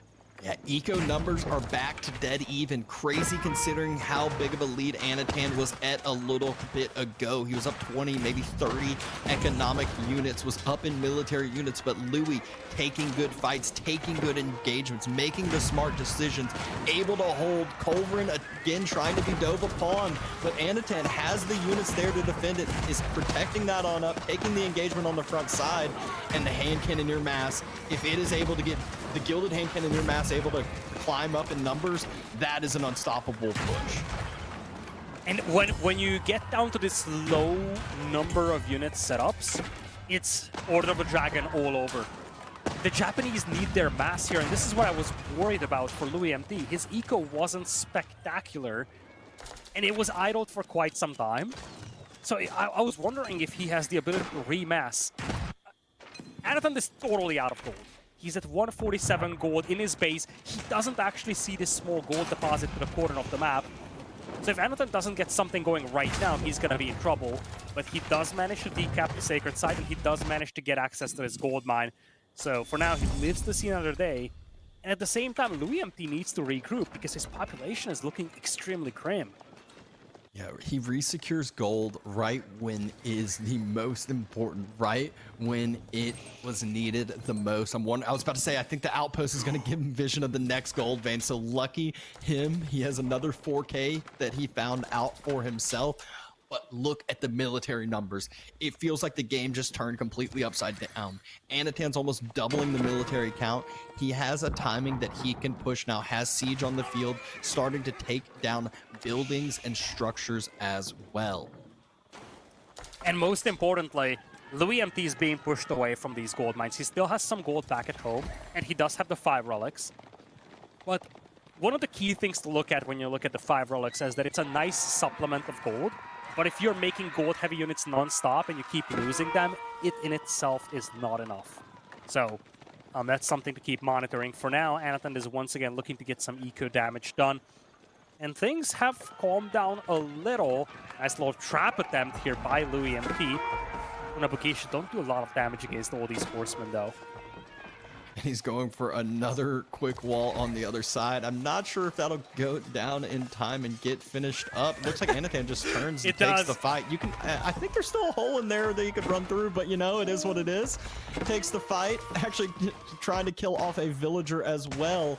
But Castle of the Crow should now, I was about to say, should now start being sieged down by that culverin, by that army mass, and Anotand is pressing forward. Ooh. Gold still can't be secured because the dock, or not even dock, it's the ships. There's a dock on the opposite corner from Anotand again. That hole harassing the gold mine is just huge. Now, loueMT did reboom in terms of fish to the north, and the ecos are now, I don't want to say neck and neck, because again, it's a little weird with the Order of the Dragon villagers, but remember, Louis has 5 relics, and food income pretty much the same, wood income pretty much the same, gold as well, little better stone for Louis, so ecos are pretty close.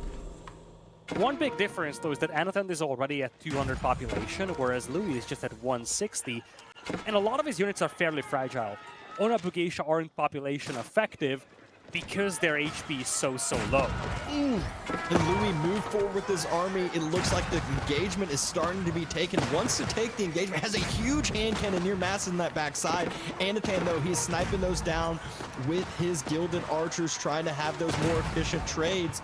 But the front line gets cleared up, and Louis is ready to continue to push forward. Culverin needs to fall back. Anotand trying to kite the best he can, but Louis just has the numbers forward right now and taking a winning engagement. The archers are great against the Unabukeisha. They are great in terms of sniping out the hand cannoneers. Around the backside. One culverin goes down. It's on top of the archer mass. First wants to focus onto the culverin. Both siege units go down quickly, and now the horsemen able to tank up the keep fire, able to tank up the range mass from Anotand, but still, engagement will stall out once the static defenses get walked up upon. Anotand needs to change his composition. His archers are fine against the hand cannoneers and even the Unabukeisha, but he didn't have anything that deals with the samurai. Those foot samurai with a deflective armor and just, in general, high baseline armor means that you need armor-piercing power here, or you need hand cannoneers, and now things have turned around. It is Anotand who isn't able to remass. Remember, he was gold-deprived for quite some time, and his units are still brutally expensive. He's out of food, he's out of gold, he's out of all resources, and the population is starting to get better and better for loueMT and worse on the other side. Yeah, it definitely. This game is crazy. It has flipped over on either side. It feels like 10 different times, but now it feels like Louis is the one with the leg up. He's raiding, he's sieging different spots. He's still defending up his locations, the Castle of the Crow. He's not, while he's taken some damage on these raids from Anotand, a lot of it's just these gilded horsemen being thrown away now with Japanese TC fire, with the outposts, with sprinkle placements, things like that.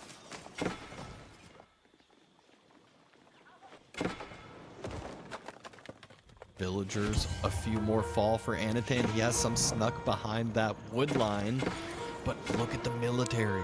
He just is running out of steam, and Louis is ready to keep up and on the offensive. He is now making a bombard. Boy, oh boy, this is getting grim for Anotand here, and what a win this would be for loueMT if he managed to turn this around. Throughout this game, he was being pounded from all directions. His eco was a train wreck for so long, but he never gave up, and we talked about his background as a team game player. That is one of the things you learn when you play team games a lot. Recovery. And that is the name of the game now for him. He's starting to stretch the field, starting to hit the eco of Anotand. And I just don't see that overwhelming power from Anotand now. He's at 125 population against 170, 180. And Anotand's numbers are continuing to fall. We see villagers running from the army masses of Louis. Louis, he has his mass forward with that bombard. He's ready to start sieging down the keep rather than having his castle, the Crow, siege down. And the numbers, he will not be stopped, doubling up the army count from the other side. And that allows him to split and win fights on multiple different fronts. And again, let's not forget, loueMT was on 3 relics as opposed to 2. He stole 2 relics, and those 2 relics are now starting to hurt Anotand so badly. Anotand is totally out of gold. And sure, Order of the Dragon have insane late-game units, but they're very expensive, and units like these hand cannoneers, they cost a lot of gold that Anotand no longer has. Yeah, 29 gold per minute for Anotand. He does not have resource income coming in. Meanwhile, Louis, 1700 gold per minute. That's with the 2,000 food he's got as well. Keep still getting siege down. Emplacement looks like it is just now finishing in that keep. But Louis is winning the fight even under the keep. It's just the Gilded Hand Cannoneers left for Anotand. It's the Culverin left for Anotand. But is it going to be enough? The villagers are there. They're trying to be the last line of the defense as well, healing up the keep the best they can, but it does not prove to be enough. Villagers now falling. Culverin on its last limb here as well. Culverin barely stays alive and ends up falling right as the keep does. Anotand somehow holds this position, but it's just not enough now. The casualties are way too high. He lost a lot of expensive units. And look at the difference in the gold income. loueMT is 1600 per minute. He can replenish those troops. Anotand cannot. At the same time, loueMT still has the Sacred Site countdown as well. And the eco for Anotand is not just looking very grim now. In general, just 120 population. I feel like now he doesn't have the backline to replenish his resources. Yeah, it feels like it has all gone down the drain, but we saw Louis come back from a position like this. That means Anotand can do the same thing if he makes the right moves, makes the right decisions. Can it be done? I feel like you're being a little overly ambitious with him right now. Like, it would be nothing short of a miracle from Anotand to pull this back. Let me just say this, though. There is one condition. First of all, Anotand needs to get his eco back on track. One thing that he could do is expand towards that western pond and just get some fishing boats going, get some more food eco.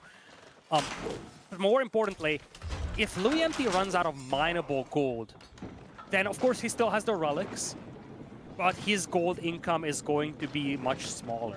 So I think if Anotand has no more access to gold, his only condition to win is essentially to stall this game out until Louis also runs out of all mineable gold. You say that, but then Louis got the 5 relic income, so yeah, I know. It doesn't seem like any good possibility here for Anotand. It's just a ticking time bomb that is going and getting closer and closer to exploding. I didn't say it's a good opportunity for Anotand. I just said if he wants to win, that might just be the only condition that works out. He first needs to decap a Sacred Site, because loueMT is on a 5.5-minute countdown, and now Louis is digging trenches, getting those walls going. Anotand does have 30 Gilded Horsemen. That's not something to overlook.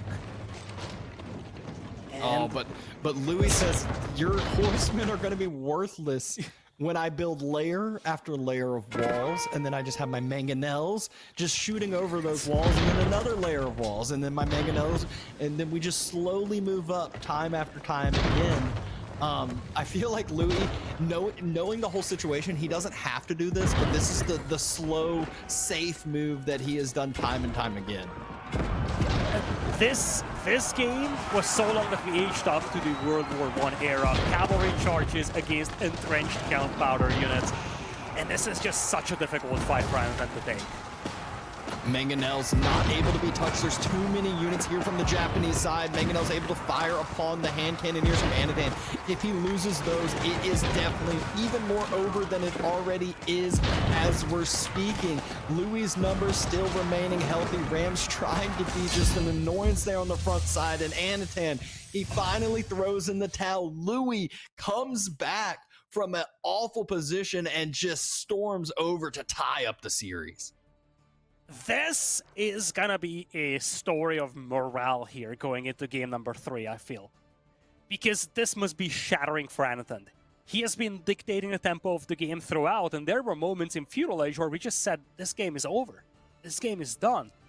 And then loueMT stalls this out, turns this around, and now he's gonna go into game number 3 saying, wait a minute, I had a rough start to this series. I had a rough game number 1, I had a rough beginning to game number 2, but now I am in this. And again, it's going to come down to how Anotand is able to handle this adversity, because this is a game that he really wanted to win. He fought it out to the bitter end, and for the majority of this game, he was leading. He just fell short. Like, just look at the military value throughout this game. I mean, Most honestly, of the to time, me, he was leading. take a snapshot at the 23-minute mark and just go right down with the military and economic lead. Anotand's up about 20 plus, actually probably 30 economy count. He's up 500 plus on the military value.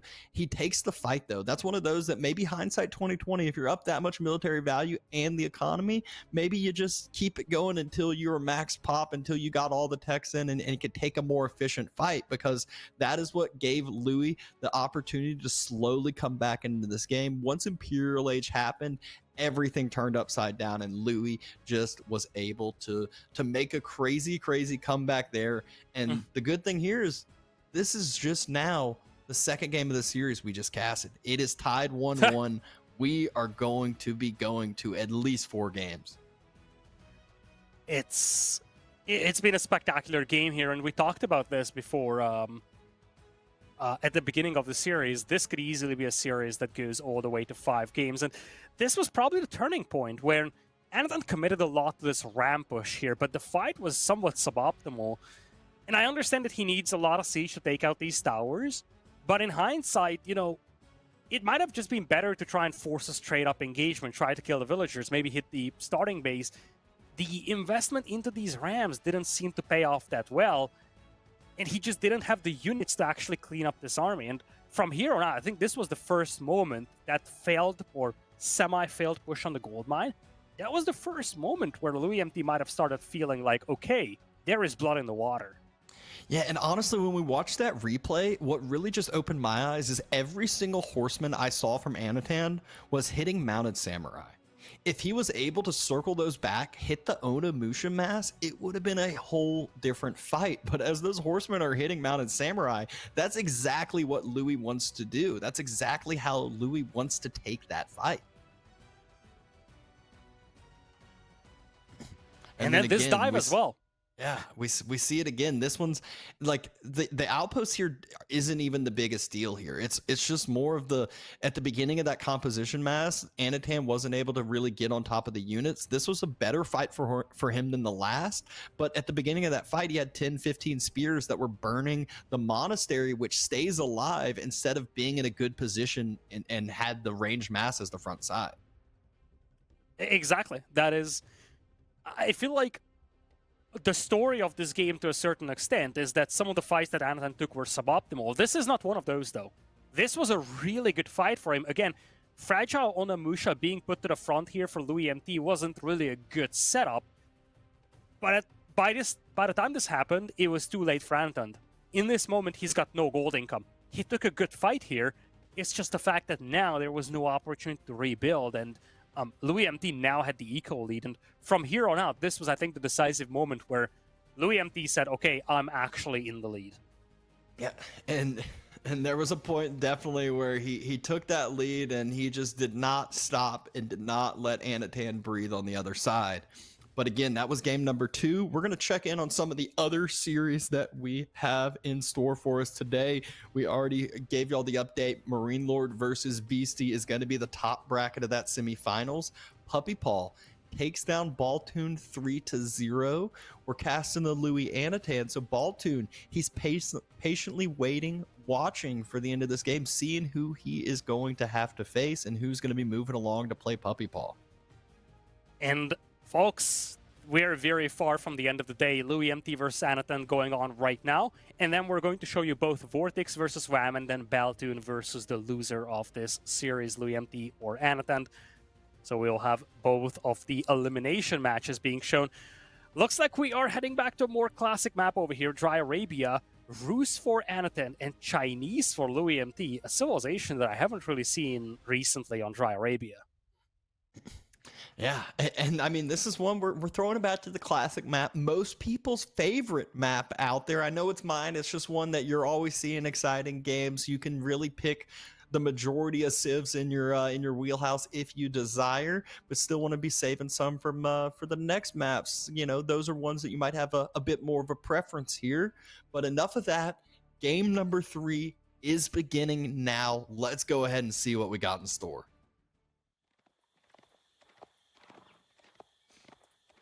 Game number 3 coming up here after a spectacular game number 2. loueMT had a huge comeback in there. And I think going into game number 3 here, as he's in command of the Chinese in red facing off against Anotand's Rus in yellow, he is definitely going to be high on the morale and say, okay, I had a rough start to this series. I had a rough start to the previous game as well. But now I've shown that I can actually win this series. And I'm going into game number 3 very confident here. Chinese facing off against the Rus here. I get the feeling that we are going to see a lot of professional scouts here. Yeah, I mean, if we saw professional scouts come out from the English, I can solidly say it's going to be a 100% chance that we see professional scouts come from the Rus and the Chinese here.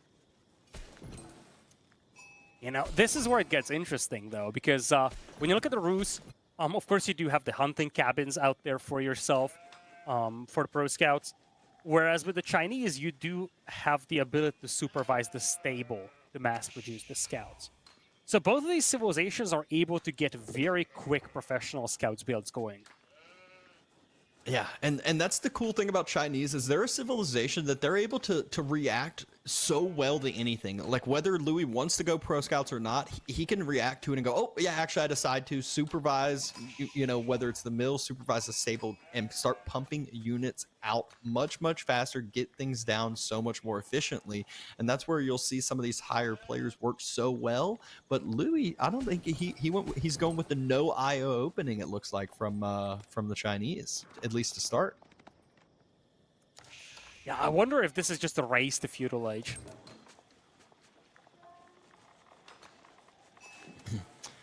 He will be able to drop that feudal age here in just a second, and not building an IO from the town center means that, you know, maybe he'll have one extra villager, and as the Imperial Academy finishes, he can just start queuing up IOs from there. Imperial Academy, very nice and tight. I do want to say, both these players have the ability to wall their flanks very well. So the way that the forests have spawned is that you can actually get yourself some nice and safe walls. I guess the drawback is that woodlines could be exposed moving forward.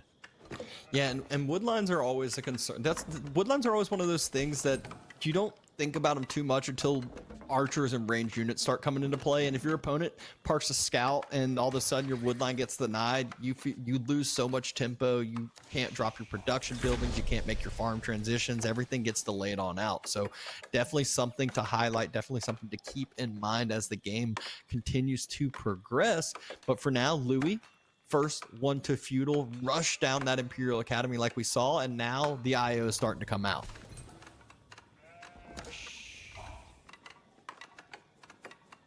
Golden Gate finishing up for Anotand. We'll have those tickets slowly start to come on in. So let's see what the first trade's gonna be for him once he decides to utilize that. He's already got 3 scouts out and about, so I'm assuming he is going to be queuing up pro scout. And there's the trade. He goes ahead, I think sells off some food for some gold. Is going to wait for the next hunting cabin tick, and we'll have enough for pro scouts. Yep, as expected, it's going to be a race towards those deer packs. In this case, I think the interesting detail to look at is how you approach the Pro Scouts race. Are you just going to try and pick up your own 2 deer packs and call it a day, or are you going to go straight to the opponent's side and try to steal some of their carcasses?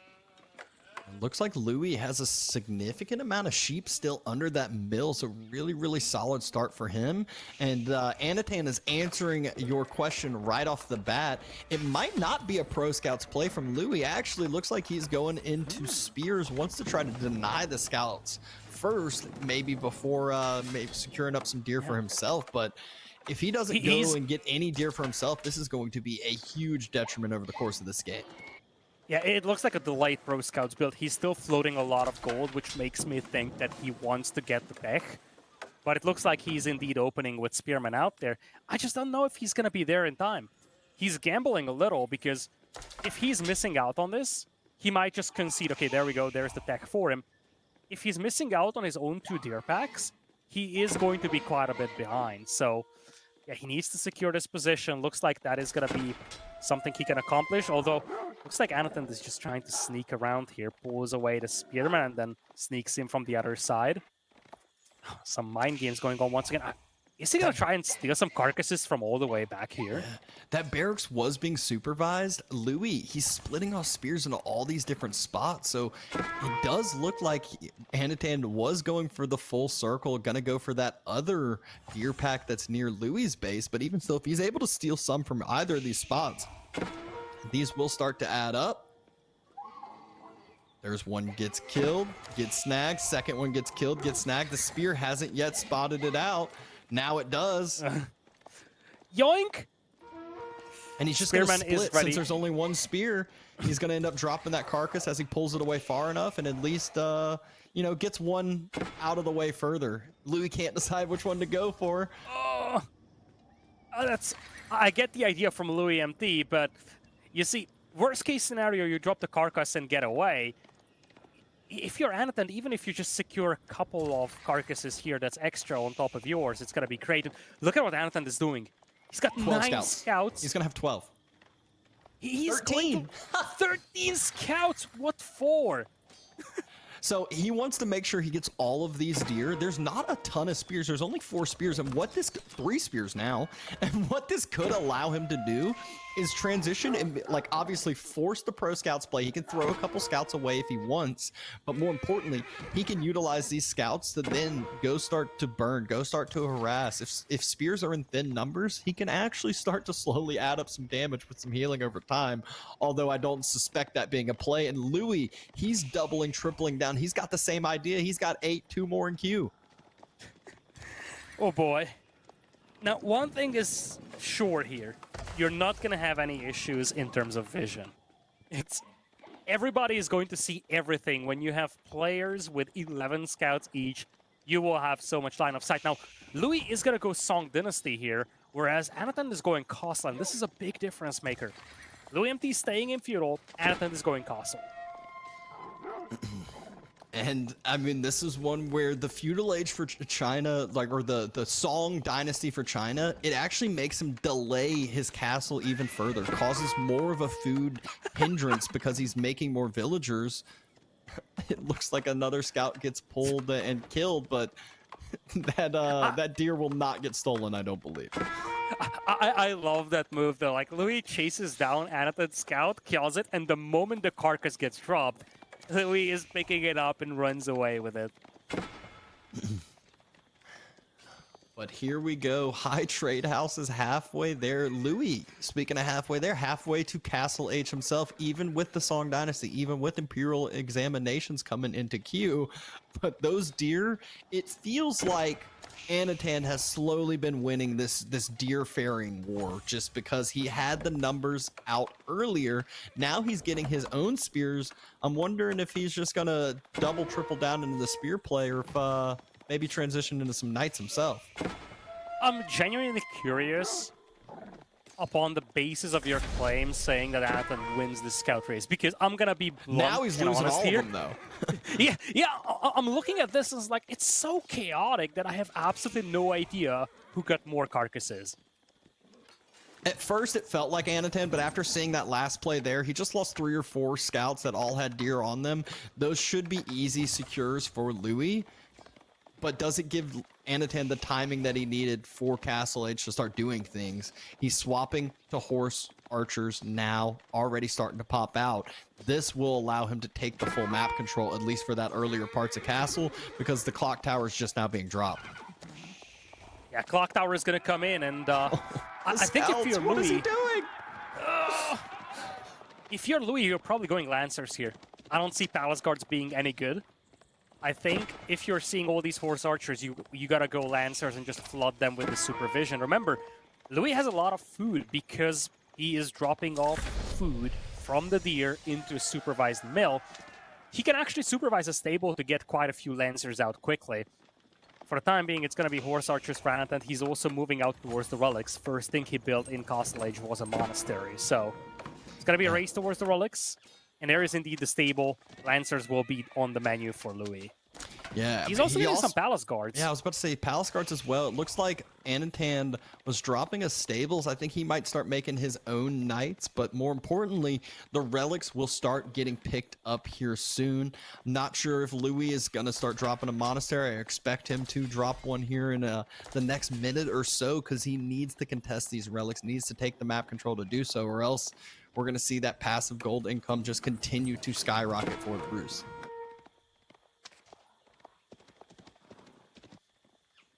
It's just crazy how much passive gold income the Roos can actually start to accumulate. They have the hunting cabins, Yeah. they have the high trade house, they have the slow, income from bounty as well if they're gathering from deer.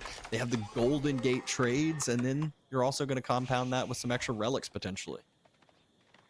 I gotta say, I love the walls from Louis. He's facing horse archers, and the same way that we've highlighted this in the previous game, Onamusha cannot really dive under the towers. Here, these walls basically prevent Anotand from looping around and hitting the eco with the horse archers. Means that loueMT can just focus all his attention towards that mid-map area where he's still open. And I think this villager just walled himself in. I think he might have. He did! No! And the problem with chopping this tree, it's not like you used to. You have to fully gather from the tree before you can walk past it. See? Yeah, that's the problem. He needs the buddies to chop him out of there. Now, serious question. If you cannot free that villager, do you just keep it there? No, you just Do you delete the wall or do you delete the vill? Yeah, delete the wall, resegment. Yeah, see. Okay, there we go. But do it from the other side, or else you're gonna wall yourself in again. Oh no. we'll check back in, and no, he moved. He moved. There we go. There we go. Oh, it was so close. Yeah, he could have actually built a gate. I forgot about that. I think he forgot about it too. Well, now economies are secured, and by economies I mean Louis' economy is secured. Anotand's still playing the no wall challenge just like he was playing last game. He is sticking with it, and the walls are the perfect deterrent to those horse archers. But the horsemen that Anotand's starting to pump will do some good job with their torches. However, Louis is doing the old Chinese build, which is clock tower nest to be after clock tower nest to be. Louis isn't committing a lot of resources into this army right now. I expected him to go heavy on the Lancers and just flood the map, but that is not what he did. He only has a couple of Lancers, a couple of Palace Guards and Spearmen. He has a lot of SWBs though. So for now, it looks like he's just waiting it out until he gets a nice massive nest of bees. Means that he conceded most of the relics, though. Anotand is sitting on 4 relics now. And I mean, that's one of those that's that early impact of that map control. But another Lancer comes in for an attempted raid, does not get a villager before falling, so both of those attempted raids deterred. Speaking of attempted raid, Horse Archer falls to a spear.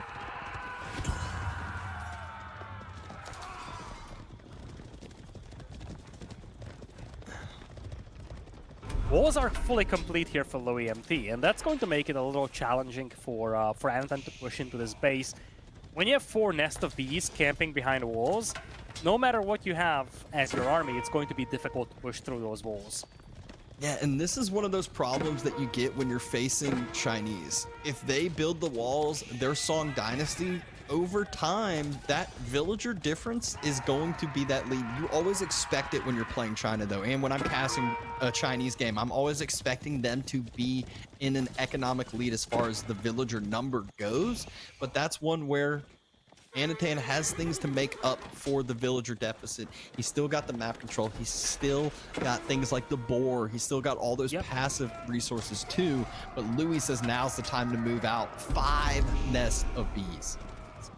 Anotand took the boar all the way to the south, and Anotand is capping the last sacred site, so he is going to put loueMT on a timer here with the sacred sites, though the sacred sites will be challenging to defend, and it could be easy for Louis to decap them. Looks like Anotand moved out to both of those boars out there. He's on a board to the north and on a board to the south, now getting Voyar's Fortitude. Nest of bees are slow moving though, if you get those flanked, you could be in deep trouble. Yeah, he does have some nice spears and palace guards to defend that up, so can send the palace guards forward, attack the back line, while the spears just sit there, wait for the horseman flank that Anotand is sure to try to do to take down the nest of bees. Yeah, loueMT is gambling here quite a bit. If he loses this army, he's gonna be in a terrible spot. And I just don't know if he has enough to finish this game with this army or to do substantial damage. Remember, nest of bees are nice and cool, but if you're facing a bunch of Lancers, for instance, if they get a flank on you, it could be troublesome. And you see, loueMT is kind of lagging behind with these nest of bees. Little careless, if you ask me.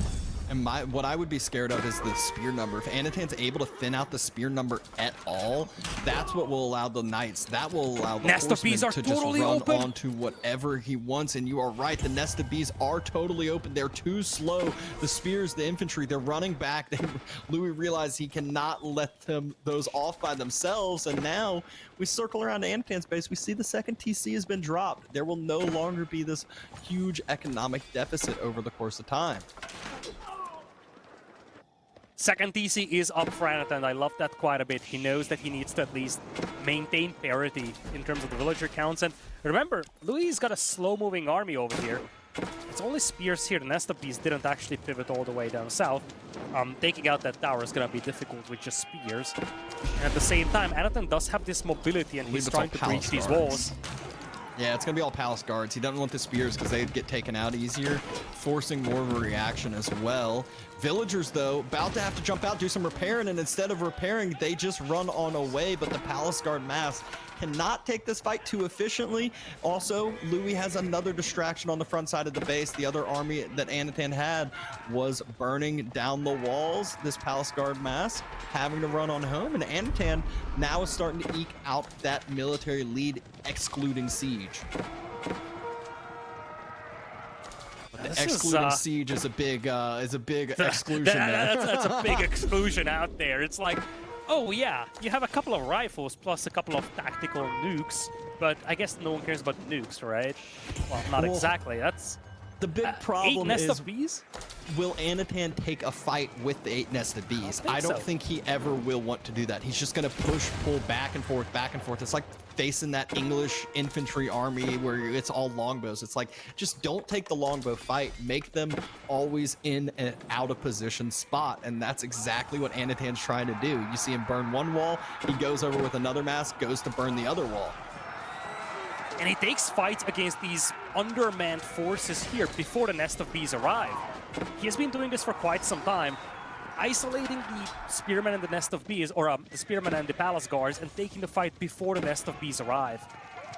Yep, and now has denied the gold vein on the north. More attempted wall burning on the north side. That's where reinforcements are going. That's also where this really mobile army can just run around and go to as well. And this forces Louis to take inefficient trades. Look at this. He needs that gold, so he sends 5-6 units out. They're not going to get anything as far as that return goes. He gets a little bit of gold income, but I'm not even sure if that would pay for the few palace guards he threw away. He has only 22 spearmen against 20 knights and 25 horse archers. Without the nest of bees, plain and simple, Louis cannot fight. But here's the thing. One thing I love about Anotand's composition is that it's highly mobile. Every single unit he has is a high mobility unit. So he can choose which fights he takes and which he does not. And at the same time, he has the Sacred Site countdown going on as well, forcing his opponent to just move out and try to decap one of these. Anotand has more knights than or has the same number of knights as spears from Louis. That's never a good position you want to be in. You always kind of want at least that, I would, maybe not 2-to-1 number, but I would say at least like 3-to-2 ratio when it's in bigger masses of spears versus knights. Anotand even splits off some, make sure to get some information about the backside, and Louis now trying to build some walls even further up. Anotand though, he says now's the time. Turns around with the Knight mass, turns around with the Horse Archer mass, trying to thin out the Spearman mass. Nest of Bees turn and shoot. They're trying to run on home, and a Knight grouping splits off. How many Nest of Bees will fall, if any? Looks like 1-2 gets circled, surrounded, but haven't fallen yet. The more important thing is the whole entire melee mass of Louis has fallen. It feels like it's only Nest of Bees left. This wasn't a good fight here for Anotand. He had the opportunity to flank those Nest of Bees, but he wasn't able to. He fought into the Spearman with the Knights for so long. Yet his army is just so much more valuable that he's still able to take this fight. And now with the Spearman gone, the Nest of Bees will be taken out. The castle does get denied here. Villagers getting caught in the crossfire. Anotand, he's looking very sharp here, but the Nest of Bees are still alive. Are we seeing another disaster strike Anotand here? He does overstep a little bit. I think he got a little distracted to the Nest of Bees with the Horse Archers. The Horse Archers should just be firing at anything and everything out there that's not siege. Mainly spears. If villagers are there, great. But even still, that's a great, efficient fight for Anotand. The Nest of Bees mass gets thinned out, but more importantly, that Spearman mass is down to 7. He's still at double-digit knights. He's still at 16 horse archers, and Louis is still walled inside of his base with the sacred sites ticking. If you are Anotand, you want a couple of warrior monks right now. He still has the knights, but they are very heavily battered. Same goes for the horse archers. He needs to regroup. Now, one thing to keep in mind is that trades are okay for him because he still has the sacred sites. If loueMT has little army, he cannot move out and he cannot decap these sacred sites. And now we're starting to see wooden fortresses reinforced on every single sacred site, getting that vision, getting those defensive points for himself as well, makes it so much harder to just quick deny the sacred sites. And you mentioned woodlines at the very start of the game. Well, that first woodline of Louis is about to be fully chopped through and gone. It forces him to move to this next woodline now. And that next wood line is further and further forward. He still hasn't been able to move out to the gold. He's trying to drop some stone walls, but these are resources going into walls instead of resources going into recapturing sacred site control, recapturing map control. I wonder if Anotand is thinking Imperial here. He's been floating the resources for quite some time, and in this position, he might be contemplating dropping a Spasskaya Tower in the middle of the map. Is at least able to, again, pull those Nest of Bees all the way down to the bottom side of this map. Some idled villagers are just sitting there watching, waiting, but gold still denied. The north side, villagers? Stonewall. Louis is playing this trench warfare he did in the latter portion of the previous game as well. And he kind of needs to do that with the slow-moving army he has, but at the same time, he just doesn't have that juice to break out of his base. 9 Nest of Bees is crazy, but again, if you're Anotand, you're never taking a fight against the nest of bees. And there it is. Anotand does spot out the stone wall being built. The night mass circles around. That should be 6 or so villagers going down. There's a few spears, a few military units here to help, but those are just more military units that will be lost. It again is all about the nest of bees for Louis. That is his only chance to win this game, is keep the nest of bees alive, keep them grouped up. Looks like villagers are ready to come as well. He wants this fight. He's going to do some mass repairs on the nest of bees with villagers and resecure the gold in that middle sacred site. I don't think it's even about the gold. He needs a position here to decap the sacred sites. We're at the 4.5-minute timer, but you're right. This is turning into a Hail Mary. He needs to move, and he needs to keep these nest of bees alive. So these villagers, I don't think they'll be mining a lot here. They will be here to provide that healing to the nest of bees. Louis is down by 13 eco as well. He's down by 3 relics and a bunch of sacred sites. He needs to go now. It looks like Anotand's just going to give up this position. I think he should. Yeah, and so Sacred Site Countdown will be gone, reset. There is no win condition on the board other than landmarks and making your opponent forfeit. But Louis has now resecured the gold, resecured the mid-map, at least for a little bit. And Anotand drawing back, giving up his positioning because he's going Imperial. The high armory is being started, and that is what will unlock quite a bit of tech advantage here for Anotand. Yeah, I get what Anotand is doing here. I don't think you can fight into the nest of bees, so holding that sacred site head-on would have been very risky. I think he just wants that one-up in the technology department.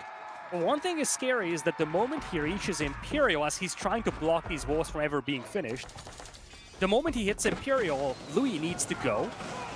And the whole time the story was that you have the highly mobile army, but you do not want to fight head-on. And now you might be forced to do so. Anotand is kind of opening up these walls, but if he is going to get pushed in his base with 30 spearmen and 10 nest of bees, I don't know if he has enough to stop this. The key is if he waits for Imperial Age Knight upgrade to come through, he has 40 Roost Knights, Boyar's Fortitude. I doubt he'll wait for Royal Bloodlines, but those are 40 Roost Imperial Age Knights with Boyar's Fortitude against 33 Castle Age Spearmen. I think that's still... the Palace Guard's great, but I think that's still a fight that Anotand can take potentially, but needs the upgrades and needs them now. The front stable is researching veterancy here. If that stable by the blacksmith gets taken out, Anotand could lose the veterancy. Nest of bees starting to fire down. They're firing at the blacksmith though. Stables is still sitting healthy for the time being. Anotand causing some distraction with some walls that are trying to deny other walls. Nest of bees though recircling. You do not want to have this army grouped together, Anotand. This is the hard part with these walls. It's like you want to get through the walls, but you can't find spots to get through the walls if the nest of bees are near. Oh, you don't want to concede those units if you're loueMT though. Louis is trying to imp himself. He doesn't have a lot of gold, but he did resecure the gold mines. Behind this, there was quite a few skirmishes all the way back here, trying to get walls and counter walls and just block the walling of the other player. Nest of bees are actually stuck on the outside. You have to be cautious, but it looks like Anotand is pulling back his forces. He's getting all the elite upgrades, but at the same time, Louis will be given an opportunity to go into Imperial. And with the power of supervision, he can get his techs in very quickly. Indeed he can. Imperial Age should be dropped here. Now, the Great Wall Gatehouse is being built. Question is where? The only... okay, it is just backside to protect the only 5 vills. Eco. I don't like that it's only 5 vills, and I don't think the walls are complete on this side either. And I think Anotand is realizing that he cannot fight directly into that army, so he's just going to go for the eco. These are only palisades right here, and the age-up is also on this side. The gatehouse is being built by 5 villagers. He could intercept this age-up, and Louis commits villagers just in time. 12 villagers get pulled on over to the gatehouse. It should get finished in time, but even still, there could be a lot of damage done after it. Just in gatehouse time. Finishes. Still though, the villagers, look at where Louis' army is at. It's not like this is a keep landmark. There's nowhere to garrison. There's nowhere to jump inside. Anotand splits off the army, has knights running, chasing the villagers. Another group going onto the granary eco. Spears are trying to circle. Spears are trying to run, and the nest of bees are still a couple computer screens over.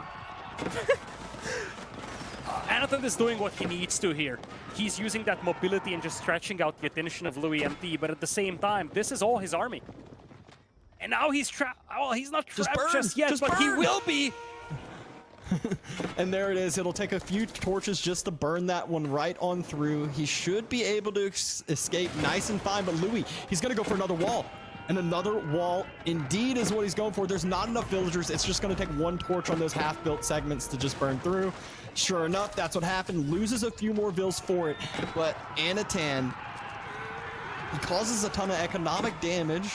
But still, the nest of bees mass, the group's still alive, and China, they're fine with this. Louis still almost mass population. The Chinese economy is always one that can reboom super, super easily and efficiently, especially if he just decides to drop another town center. Exactly, that's the big thing here for loueMT. He's 200 population, so he's fine with this for the time being. I think if you're Louis, you need one thing: walls. Preferably stone walls. If you get stone walls going, Anotand will not be able to do this again. And now you have 50 elite Chinese spearmen, plus 11 nest of bees behind them. We're gonna get back to that stage where a head-on fight is not something that Anotand wants to take. Yeah, Anotand is starting to, he heard you say walls is what Louis needs. He's just burning down every segment that he can. He's trying to create as many gaps as possible, not allow this easy re-walling, this easy focus as well. Give him some spots to run and chase through, but as he burns more and more, there's still another segment after, and then another segment after. The 11 nested bees have a nice little cubby to hide behind, and there's still another one. Nice little raids, though, by Anotand. And again, we are seeing this over and over again throughout this series. He is just so good when it comes to hitting Louis' eco. Every single game, Anotand has the upper hand in terms of hitting the eco. But does he have the upper hand in a straight-up battle? That's the question. We will see here and now. Bombard's focusing down the keep. Engagement being taken. Nest of bees fires into the whole entire mass from Anotand. Anotand, I don't know if that's a fight that you want. Nest of bees, another fire upon those. He's still there. He's still trying to get out that spearman mass. 34 spears still alive. He's not on top of the nest of bees yet. Villagers pulled from Louis, going onto that bombard mass. And Louis looks like he's still winning this front side, has the keep in protection, has the nest of bees untouched, and Anotand gets obliterated. I feel like we're seeing a repeat of the previous game here to a certain extent. Anotand has had the map control for a while. He's been dictating the tempo of the game for a while, but it does not matter if the direct battles do not go your way. A bloody affair in the middle, but most importantly, loueMT, he keeps the nest of bees alive, and it is a 53 versus 12 army setup right now. Granted, Anotand does have a lot of knights, but he has 11 in queue. He's actually struggling with production and remassing right now. loueMT has an opportunity to do so much damage here. The high armory is exposed, production buildings are exposed, and he still has 41 elite spearmen out there.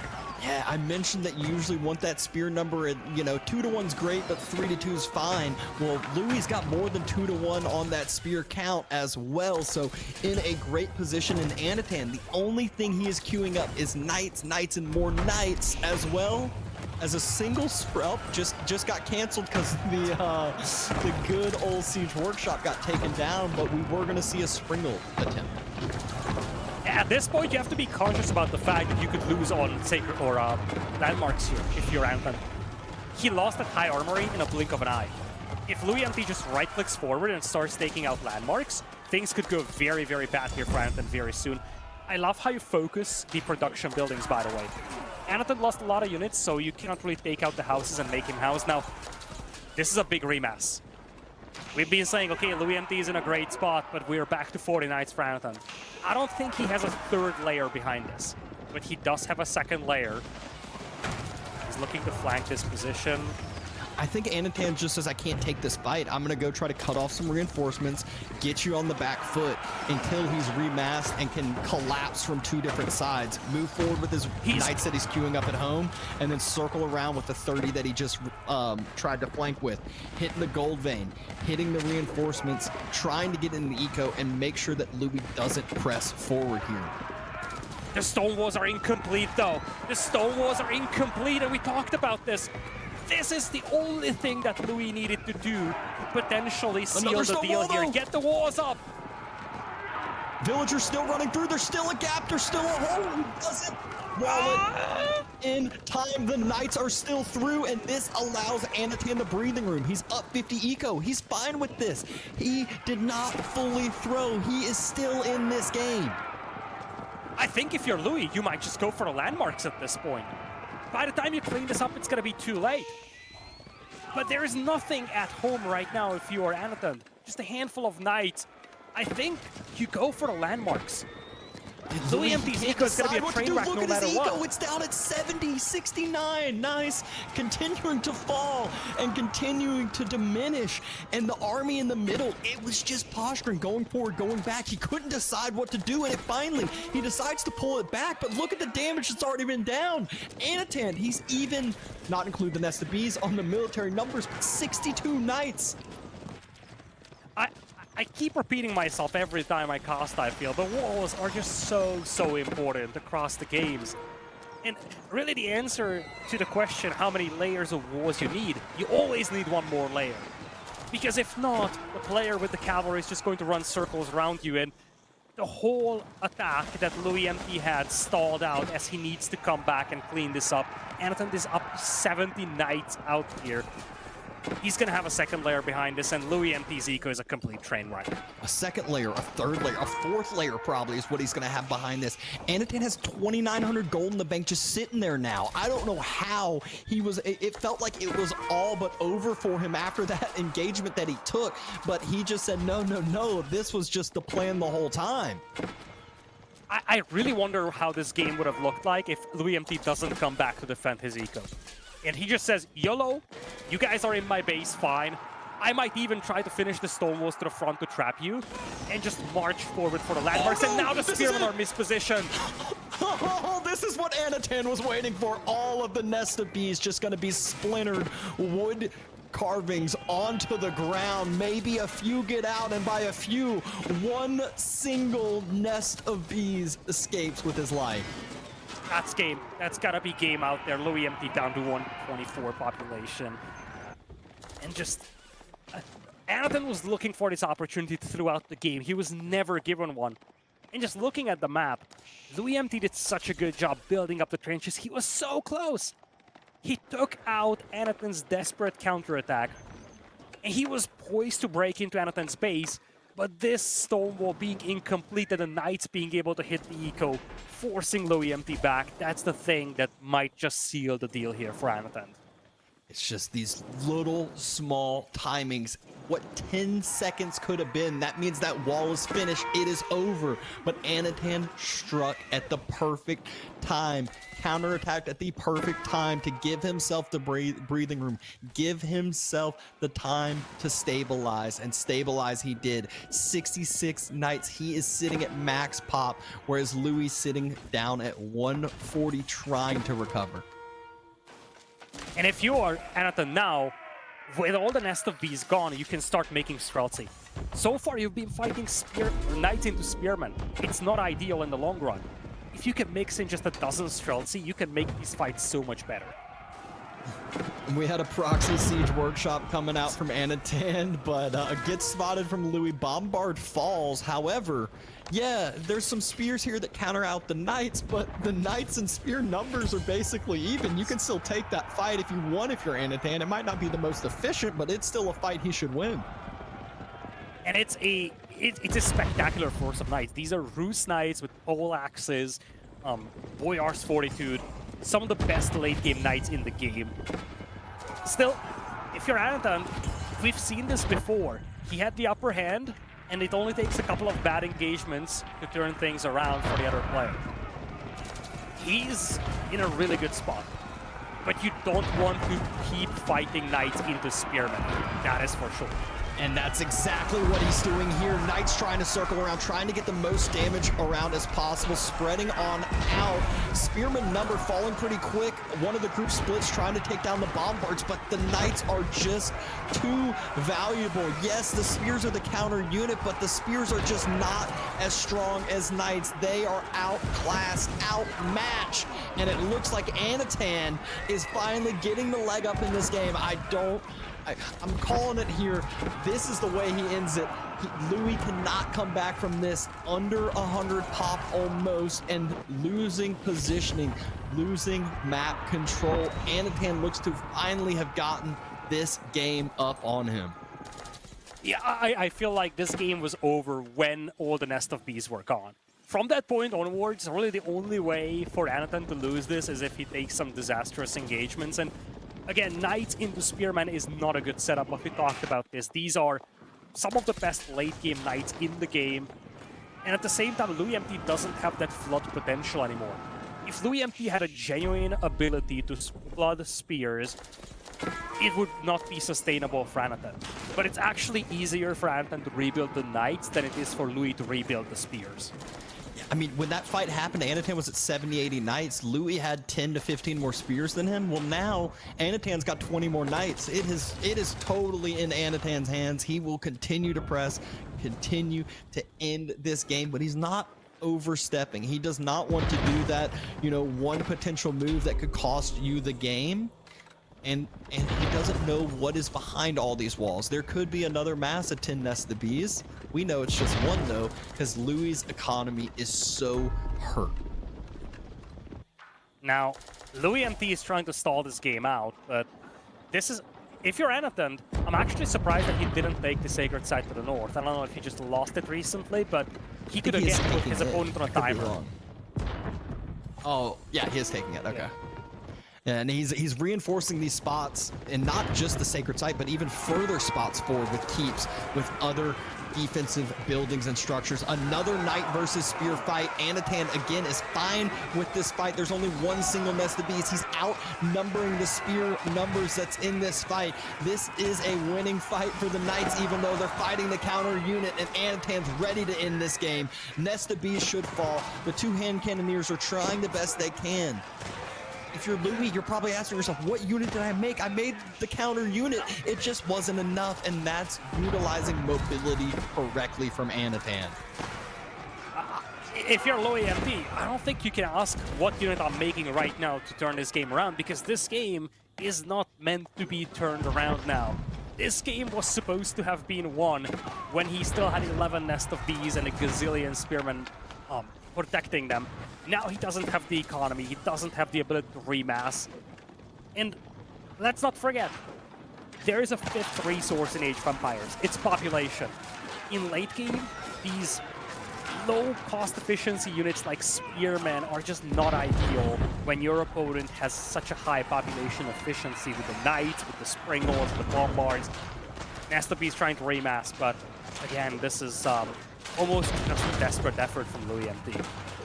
Yeah, that's Louis' last safe gold, last accessible gold. Defend all Sacred Sites objective pops up. Timer is starting to count down, but Louis has bigger things to worry about. And again, if Anotand made any other unit, he would instantly win those fights. If he mixed in 10 Streltsy, Louis would have no shot at this. The fact that he can keep spamming Knights into Spearmen just goes to show how big of an advantage he has. Well, also, he's got a 7 Springled mass now, and if it's just Spears coming from Louis, those Springleds will add up a ton of damage with the piercing that they do, and then that actually makes the Knights trade that much more efficient than the Spears. It's almost like JD with the AoE cleave, and then all the Knights just clean up the lower health. Now the Spears are all going to be half health, a quarter health every single time after the Springled firing. And there it is. It's a complete cleanup here. Not even a question for loueMT. He's going to have to tap out of this one. Nowhere to go, nowhere to hide. Anotand moves on to match point. We see the lead go to Anotand's side. after a wild back and forth in that game number 3. And it wasn't just the game number 3 back and forth, it was also a game number 2 back and forth, a game number 1 back and forth. This is a tight series, and it should continue that way. Looking at the resources gathered, you can just see from Anotand how favorable it was for him. The graphs, they were pretty even for a lot of the time until they weren't anymore, and that was really where the Knights broke through that almost completed wall. Again, this is a game of seconds, and that is where Anotand took advantage of that timing that he had. But that is where now you can see how much the killing, the max villager, everything went to Anotand's side at the end of the game when we're looking back in. But the highlights, they might show you a little bit of something different. Louis had his opportunities, had his options to win this game. It just wasn't quite able to do so. First big highlight here, obviously, villager just getting stuck, and wall gets deleted, remade. Great. So this is one where, like, the whole situation isn't grasped just by the highlight. Like, Anotand's just running away, but what this does is we're seeing that the nest of bees are in the complete side of the map next to literally the edge of the map, and that allows Anotand to reposition the rest of the army, take engagements on the other side. It's a constant push, pull, push, pull, push, pull, engagements being taken, and this is still the fight where it feels like Anotand's in the lead. And then we'll look at one that the engagement gets forced, and everything gets turned upside down. It felt like Louis had it from there. Yeah, I gotta agree with you. There was really one key fight which opened up this game for loueMT. It's going to be the one right next to Anotand's base. Throughout this game, though, Anotand was able to leverage the fact that the walls were either always open or easy to break through, and over again, Anotand was able to do a lot of damage to the eco of loueMT. This actually, the game could have been over a lot sooner if it wasn't for the fact that Anotand might have been a little overzealous here. And as you see, with the help of the Nest of Bees, a lot of his troops do get cleaned up. Yeah, he grouped those horse archers together, started firing on nest of bees. Knights actually ran right past the nest of bees instead of hitting those, which would have done a lot more damage. And he could have just cleaned up more and more villagers, but instead takes a lot of damage, takes a lot of return fire. We see some more good raids from Anotand. This is one where the graphs, everything is still favoring Anotand here, but in the next couple minutes, we're seeing this massive army group, and this is the fight where I guess Anotand felt like he was forced to take it. Maybe he felt his economy was in a good enough spot to reboom after it, and just said, even this goes bad, I will come out ahead, which is what he did. But I think hindsight, he didn't want to take this. Yeah. This was the fight that really opened this game for loueMT. In fact, for quite some time, his nest of bees weren't firing, but he cleans up a huge mess. And just look at the military graph at the very top. When this battle is over, Anotand is down to like 5 or so troops. And it was the counterattack afterwards that just derailed his whole attack. This opening right here. If this wall is complete just a couple of seconds sooner, I think loueMT might have won the game. Yeah, exactly. That would have given Louis the breathing room to keep his army forward. Wouldn't have to worry about this massive amount of eco damage at home, which now, look at the graphs after, you see Anotand doubling the eco, able to pick off the nest of bees because the spears had to fully pull back to the raid in the granary economy. And then the nest of bees are gone, and from here, it was all but over. And look at the positioning of how he moves his knights forward, cuts off the pathing for the nest of bees to go through the gate, and that allows him to pick up an extra 4 nest of bees there. Yeah, from here on out, it was all over, I think. But there were 2 key moments at the end of the day. One, where the Knights managed to sneak past and just force loueMT to call everybody back home. And then the second, when all the nest of bees went down. From there on out, there was just no way back. Yep. But that was just game number 3. Now, series is on the line. Anotand's up 2-1, and we're going to Baldlands, Mali versus French. Oh, look, I'm shining today. We know during the break you went We- over to your window and you're like, let me make sure the sun will perfectly shine on me. Oh, look at this. It's burning my eyes out right now, but luckily I'm not on cams very frequently here, especially because it looks like the next game is ready to go immediately. Baldland, French versus Malians. I'm a big fan of the Malians on this map, and loueMT might need the help of the Malians here because he's down 2-1 against Anotand. Anotand with the match point heading into Baldland with the French in yellow under his command, facing off against loueMT's Malians in red. Yeah, and whenever I'm seeing a Mali game, the first big thing I focus on is where is his gold mine and where is his second gold mine? Because, it's all about those pit mines. Can you get a first one up nice and safe? Can you get your second one up with houses all around it without it being easily pressured or denied? And it does look like Louis has a good option for his second gold vein. Has one behind, or if he is able to secure that location, has one just to the north of his initial gold vein.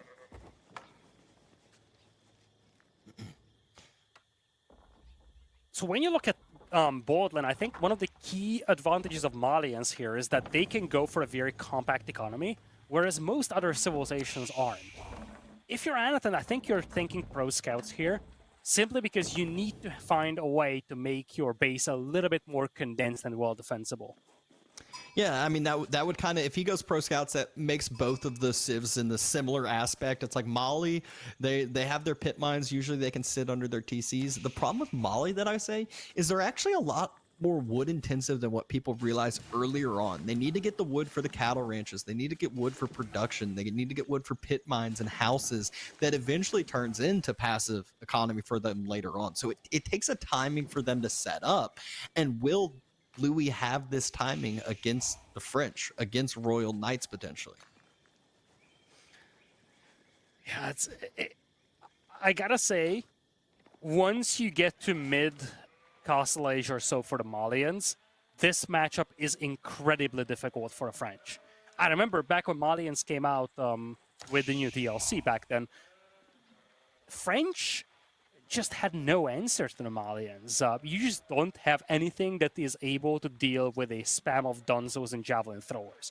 So I think if you're Anotand, you gotta leverage the same thing that you've done over the course of this series, which is run around, pick off villagers, and dictate the tempo of the game by hitting the eco. Anotand needs to do that to perfection in this game. Otherwise, I don't think he's got a good matchup here.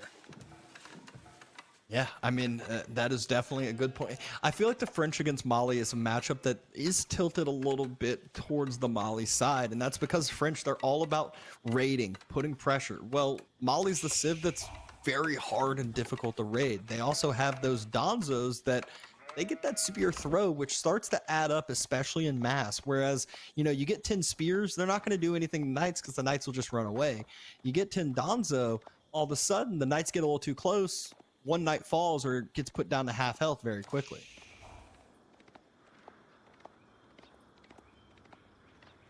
But for now, we're just seeing the feudal age landmarks come on through. Manticore getting close to finishing up. School of Cav getting close to finishing on up. And Anotand, I'm wondering if he'll have enough resources in the bank for Knight and then Pro Scouts, or if he's going to prioritize going Pro Scouts here immediately. This is an interesting matchup because I think if you are Anotand, you probably go Pro Scouts immediately. It looks like he's going to open with a Knight and a Rax on the other side. So Louis is not thinking Pro Scouts. With the Malians, you can actually justify Pro Scouts pretty well because you will get the Warrior Scouts upgrade anyways, so you do have a reasonable combat force after you're done delivering all the carcasses. There's the Pro Scouts for Anotand, so just one Knight into Pro Scouts, whereas Louis seems to be doing the exact same setup that he did in the previous game, go for early Spearmen to try and control the Deer Packs. And go for some early spears, then potentially go for your own Pro Scout play or whatever play you desired. Obviously, with that gold income, he could just say, my passive food income's not Pro Scouts, but cows and cattle ranches if he so desires. But, that's just dependent on which route you want to take. Anotand moving across the map with that first initial Knight. What that Knight can do is delay and make sure that second pit mine doesn't get invested into as early as it could be. it gives you a tool to dictate the tempo of the game. That is the most important thing here. Pro Scouts now has been clicked by loueMT as well. He doesn't have the scouts out just yet, however. At the same time, he had to move out to the trees to the north. He depleted all the stragglers by his town center, and this knight is looking exactly for that. That's one of the disadvantages of Malian's early game. You have to actually spend a lot of wood early game, and that means that you have to move out towards this new wood line very quickly. It means that this knight has a clear target. Yeah, Louis knew the clear target, though, and that's the thing about the Mali Eco. Where else is he going to position those Donzo as he makes them? He's not on the gold. He's not on berries. He's not on deer packs himself. The only spot to position those Donzos would be the wood line, which, again, that makes it so difficult for the French to do anything with that early night, unless your opponent is really just playing it inefficiently. However, Anotand, we at least see the first couple deer being ferried back home. The scout number yet again is getting just absolutely pumped through the roof. It's not a 4 scout play like you see a lot of people do and then reinforce, try to defend that up. He's in the 8 and 2 more in queue. Yeah, it's becoming a trend here at this point. Back in the days when Pro Scouts builds were very prominent, you went up to 7 scouts so you can pick up a whole pack of deer immediately, and that was it. Now, you go to 10, you go to 11, you go to 12. If loueMT is going for the same approach, did he actually cancel Pro Scouts? I wonder if he canceled. Okay, now he's making new scouts. Anyway, if he is making new scouts, this is actually benefiting Louis in the long run, because Louis will be able to use his warrior scouts for combat, whereas Anotand will not be able to do much with those actual scouts, besides torching houses by a pit mine. Yep, exactly, and that's one where Pro Scouts are... Remember what Pro Scouts used to be? They're still strong, but they used to be so much stronger. They're also so great at trading against things such as Royal Knights, because they can get a couple shots off, run on away, heal up, also chase down some lower health knights as well. A lot of eco upgrades coming in here for Anotand. He's getting wheelbarrow, he's getting the mining upgrade as well. On the other side, loueMT is just now getting the first couple of warrior scouts out. Now, one thing I want to highlight though, warrior scouts move quicker than knights do. So when you have low HP knights like this, you have to be careful not to just get chased down by warrior scouts. That is definitely the case, and the knight gets a little too overzealous, and the second one was coming to try to help to defend it up, but that second one was throwing his life on the line.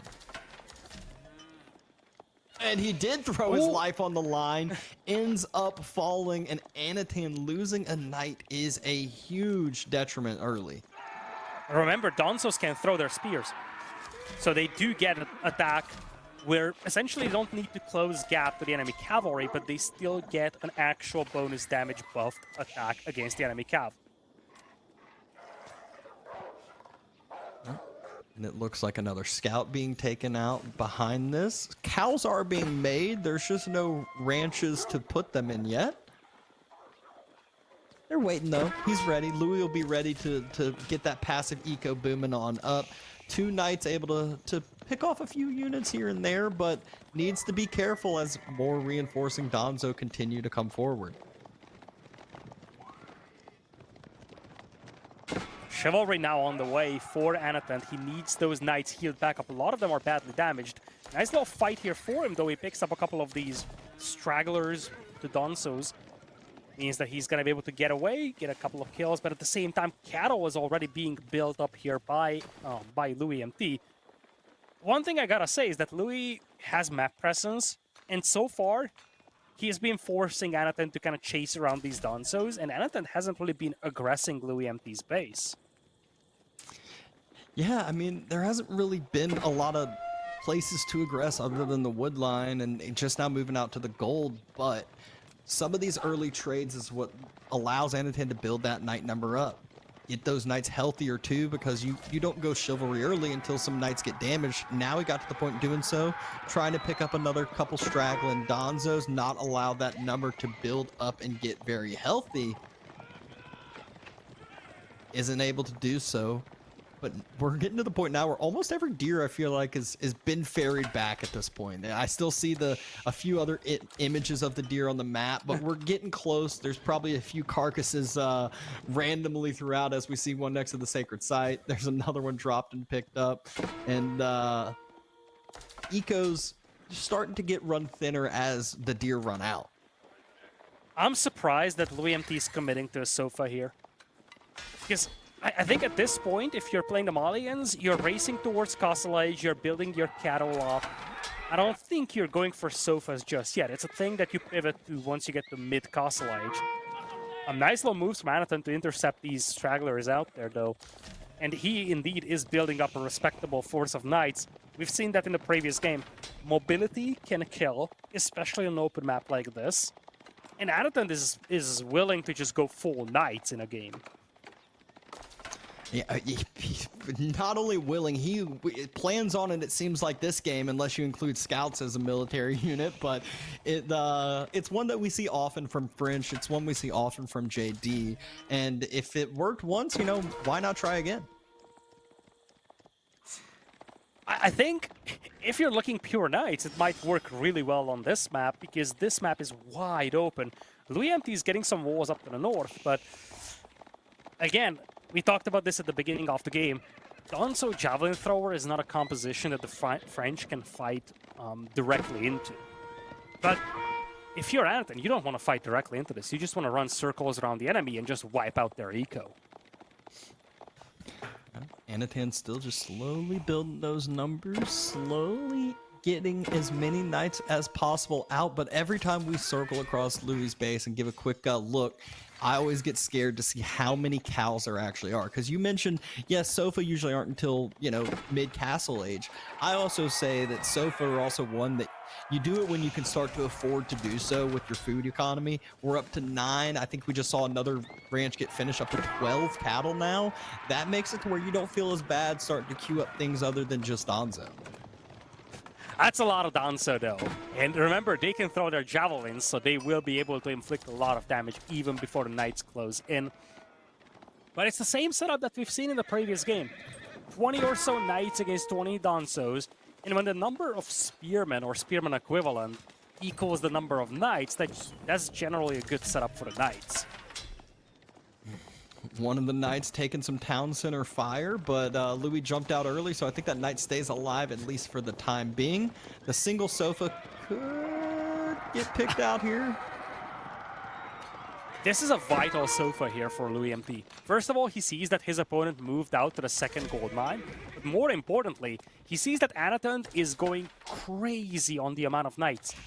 In fact, Anotand has 25 knights plus resources to get to Castle Age soon. I actually wonder if Anotand wants to age here. I think that is definitely the play. You get to a number with knights, and I feel like Anotand's past that number already, where you go, I don't care if I'm facing Danzo or Spears or whatever. If I go castle and you get the veterancy upgrade, he'll take this fight and just A-move and win it. I think the big thing here for Anotand is that he could be afraid of a counterattack as he's aging up. But think about it from loueMT's perspective. He sees that the number of knights are basically equal to the number of Dansos. Do you risk moving out? It looks like he will. But if he does, and if he loses the battle on the mid-map, there is no way to retreat. And you see, loueMT is very, very cautious about moving out. He wants to age himself. But I think Anotand is happy about this. Again, knight numbers are basically the same as the Danso numbers. But most importantly, if you are Anotand, you will get Royal Bloodlines when you get to Castle Age. So you are getting some massive combat upgrades, whereas loueMT does not. And Royal Bloodlines will take a minute and a half, whether you like it or not. So needs to queue that up really, really quickly. Just wait for that timing. He won't have that timing where, you know, it's veteran knights versus unupgraded Danzo, because Mali upgrades come through really quick and isn't too far delayed on that castle timing himself. But there we go. Look at Anotand's upgrade. Royal Knights getting veteran upgrade, Cantle Saddles, as well as Royal Bloodlines. I love how all three of these are queued up. Bloodlines takes a long time. Veterancy is something that you can get quickly.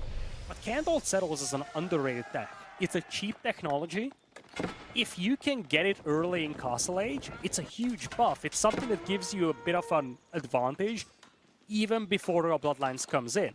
And when all three of those are in, this Force of Knights is going to be so difficult to stop. And I'm not a fan of loueMT going for Sofas here. Sofas will not cut it.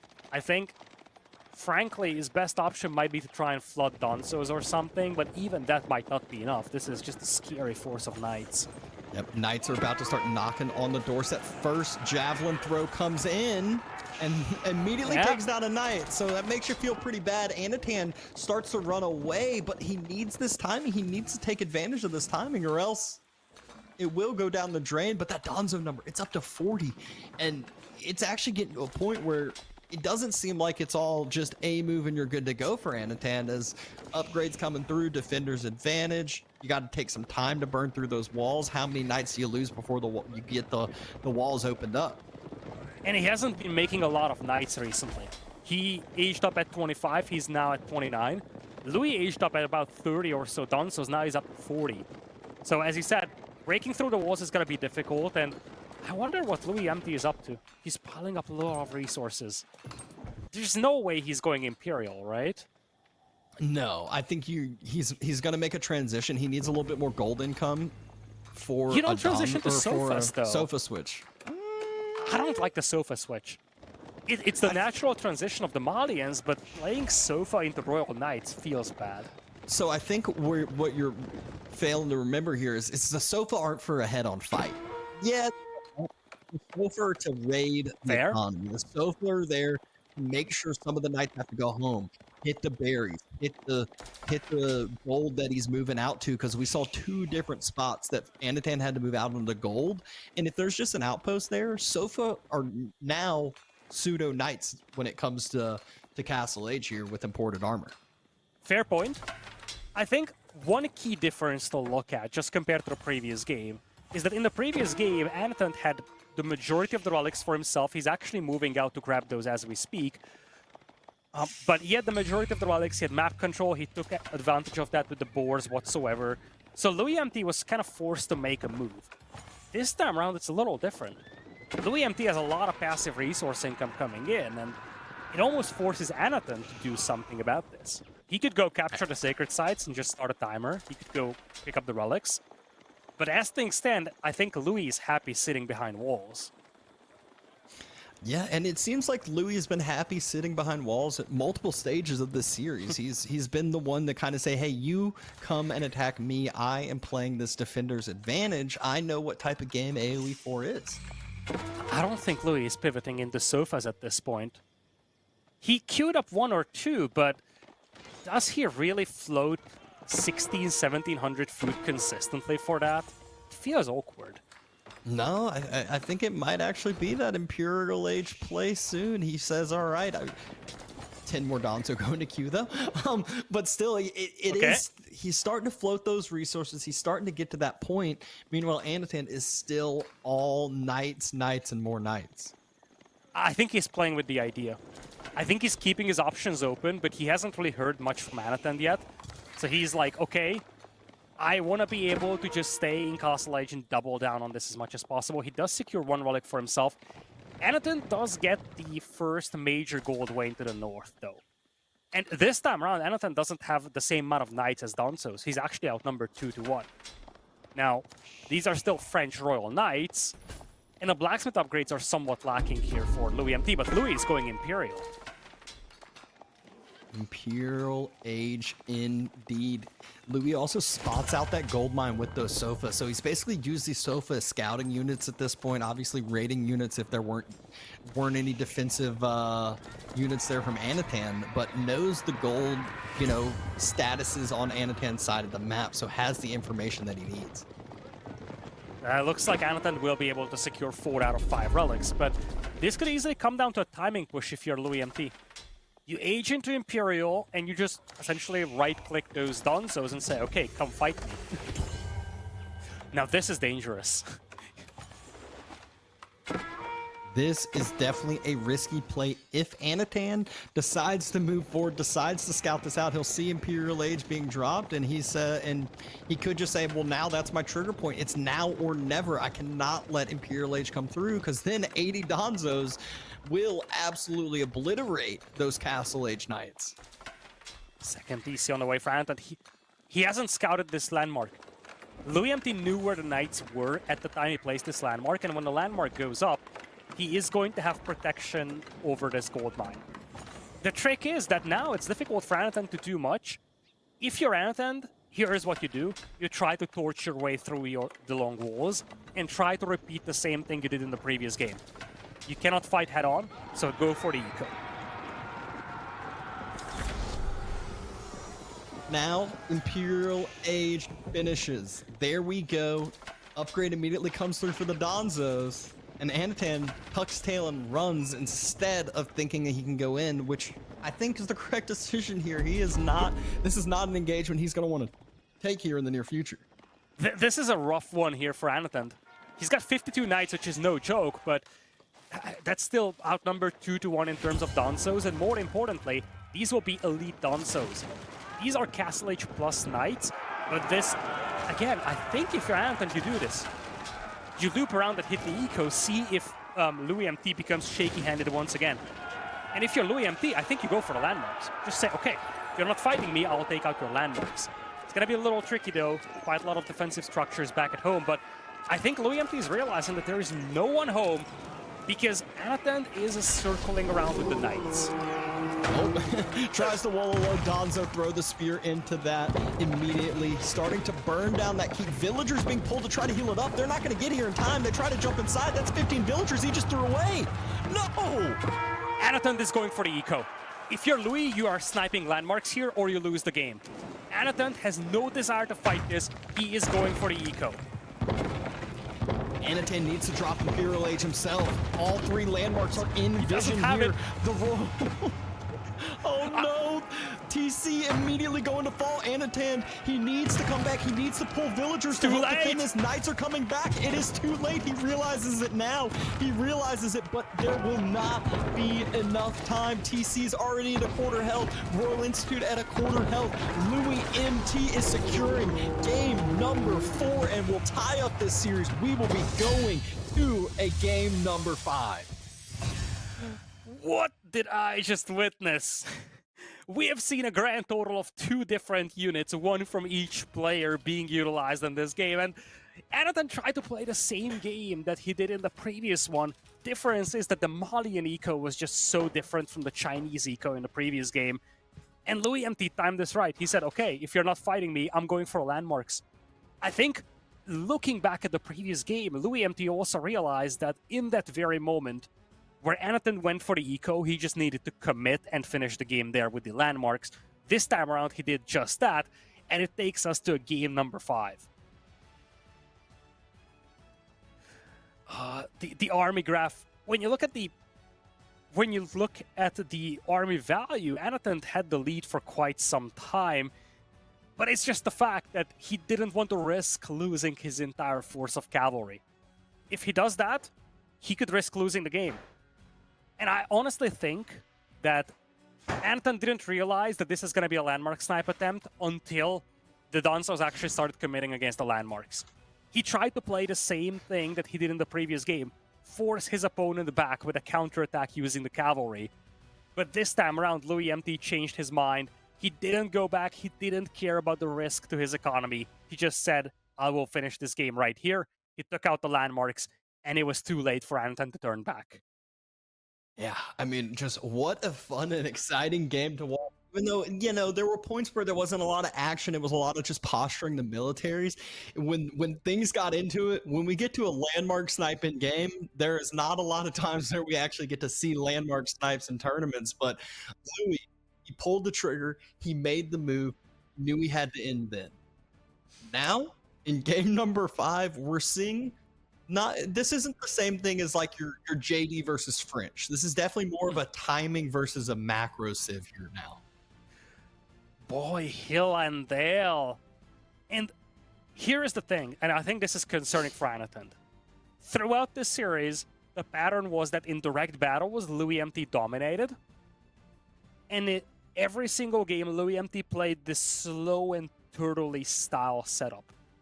Anotand had his best moments where he was able to move around, stretch the field, and hit the eco.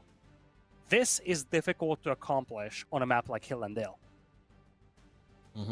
Yeah, it's one that in the whole series so far, Louis been the one dropping early walls. He's been the one protecting his eco early, and like you said, building that kind of more of a not static, because it can move a little bit. It's just slower than the cav mass that Anotand's been leaning to. Well, now the civs are a little bit different here. You know, we might see some camels, but there's camels on both sides, so cav might not be the exact play. It might be that infantry boom, the walls coming down early, and Anotand, he needs to adapt from the games earlier to be able to play into that game play in that style. I think the other element is that late game seems to be more of a Louis territory, kind of what you expect from a long-time team game player. Whereas Anotand seems to be the one who's dictating the tempo early game. So I'm wondering if Anotand is going to try to do some early pressure here and avoid a late game slugfest on Hill and Dale. We're heading into game number 5 here, Ayyubids versus Abbasids, to decide who gets to go into the winner's bracket semifinals. loueMT versus Anotand, game number 5. And on either side of their hills, we have Anotand as the Ayyubids, color yellow, Louis as the Abbasid in the color red. And this will be a game that will probably have a little bit of time before some action starts to come into play, but there's always the chance of military wing, of, maybe a little bit of earlier action that could be expected. Yeah, again, we talked about this in the pregame. I don't know if it's going to make the YouTube cut, so it's better to reiterate it. If you are Anotand, you're probably looking to do some early damage, because loueMT is very happy playing this slow and totally late game setup. And I think the Ayyubids do have some tools to accomplish this with. I would love to see some Desert Raiders hitting that front gold mine that Louis has.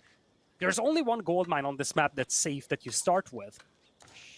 And I think, just going back to the 4 legs game, which feels like it was forever years ago at this point, Anotand did a really good job denying early game resources from Louis. I think that is the recipe for success here for Anotand. Yeah, I mean, it's always a hindsight when you look back at some of the early game in the series. I always say you got to have the memory of a goldfish whenever you're playing, whether it's esports tournaments, whether it's sports, other sports tournaments, whether it's anything competitive. There's a lot of things that if you start dwelling on the past, if you can't get the games behind you, if you can't forget about those, then you will never be able to move forward and actually be able to, progress in the series. Anotand going with, Louis going with the economic wing. Anotand, I think, was as well. What is Anotand up to? Okay, yeah, it's growth and economic. So very passive opening here for Anotand.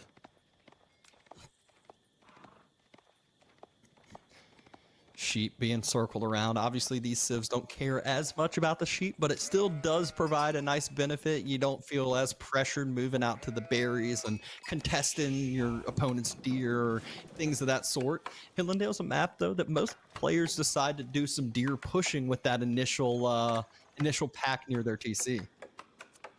It's something that you almost have to do on this map.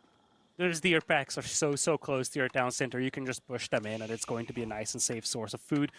loueMT wants to go for a 2TC build here, moving on to the stone. I don't see any villagers moving to stone here for Anotand, so this might just be the classic semi-fast castle, let's get some camel lancers and relics going type of a build. Yeah, the thing is with ABBA Economic Wing, yeah, like you can't rush up your timing, but it actually is such a cheap and such a quick payoff that it makes me scared for how good Louis' economy could be. A lot of times where Ayyubids used to do it was the military wing into the growth, because the growth would make up for the lack of villager production that you had, not having that second TC and almost in a blink of an eye. Well, now your castle, you have relics, and you're equivalent on your economy numbers. Fair point. I think Again, we are seeing a pattern over here. Anotand wants to be the one dictating the early tempo of the game, go for a map control. He does keep 4 villagers on gold, so you get the feeling that he does want to go to an early castle age here. Whereas loueMT is bringing out one of the more classic old school Abbasid builds here with the second TC. Interestingly, all the deer have been killed close to that stone mine. loueMT didn't push those in. And I don't think it was Anotand who killed those deer. No, the one thing is they are kind of at least packed together, so it's a nice, easy spot for a mill. Much better than getting spread out from your opponent. So that's one concern you always have is, you know, your opponent can come lame your deer. I think it's gonna be the TC spot. It's gonna be a very, very condensed base, whereas Anotand is going straight castle. I actually like Anotand's straight castle build here a lot more. With the dervishes, you could pick up all the relics, and that's going to make up for a lot of the early eco deficit. It's gonna be the repeat of the previous games, I feel. loueMT is gonna be fully walled in, back at home, limited army, and then Anotand is going to run around with camo lancers, secure all the relics, and just try to force his opponent out of his base. Yeah, and sure enough, we now see the resources and for the second TC. It's getting dropped forward on the gold, on the wood line, nice and secure location to protect up that that forward gold for himself. Meanwhile, Anotand is about to click castle any second now. One thing I want to say about that town center, though, is that expansion TCs have a low HP, so that it becomes a really good pressure point for Anotand. If he's able to consistently put pressure on the opponent, he could have the chance of taking this TC out. So that's one disadvantage compared to dropping it on the deer at the back, let's say. Gonna be dervishes, no surprise on that front. Now, if the wall comes up to the left of loueMT's base, he can at least deny one of the relics from his opponent, which would be, I guess, a small win given the circumstances. Yeah, it definitely one that, I mean, you mentioned that the forward TC is going to be a good aggressive point, but same thing is as long as, well, the walls are coming through, it makes things much cleaner and easier. But I was going to say the same thing for the back deer since the TC didn't go onto that. So great idea by Louis, yet again, being the first one to wall, being the first one to say, I'm going to secure my base. I went a little bit greedier with the second TC. I know that Castle Age is now coming out with the circle of scouting he just did, so walls need to come down sooner than later.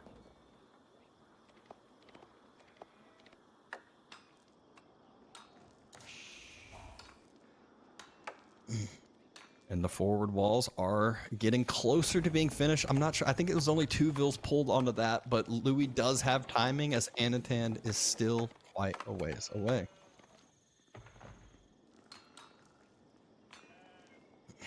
loueMT is rushing Castle Age himself. Like, this is a race to Castle to a certain extent. This is a nice little cheeky move here by Anotand saying, okay, I don't want you to finish those walls. If loueMT has his walls complete, he can dominate games. We've seen that. As long as there's a little gap, though, Anotand always finds a way to sneak in and do damage. Yeah, just delay as much as possible. Get this timing. Stables has finished.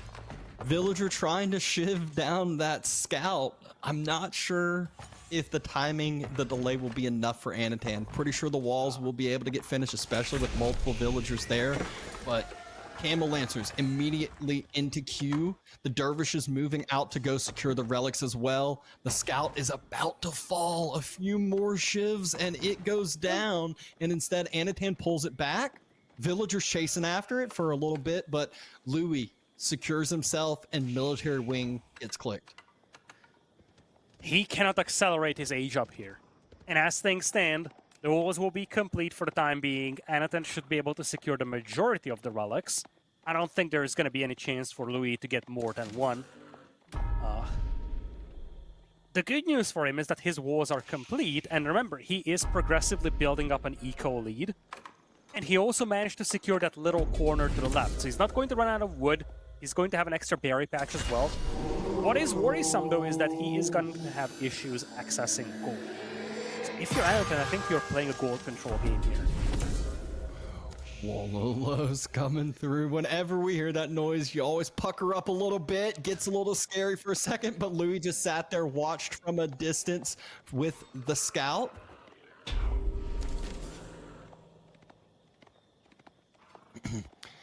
Walls have been met now, and Anotand, he's just grabbing his relics, grabbing map control, but Louis has made the economic lead up to 6. Nothing too crazy at this point in time, though. Yeah, initially, the relics will compensate for this. And this is something that we've seen back in the past. It was a classic thing in Rus versus Abbasid matchups in the old days, where Abbasids went 2TC, and the Rus made up for that difference by just picking up all the relics.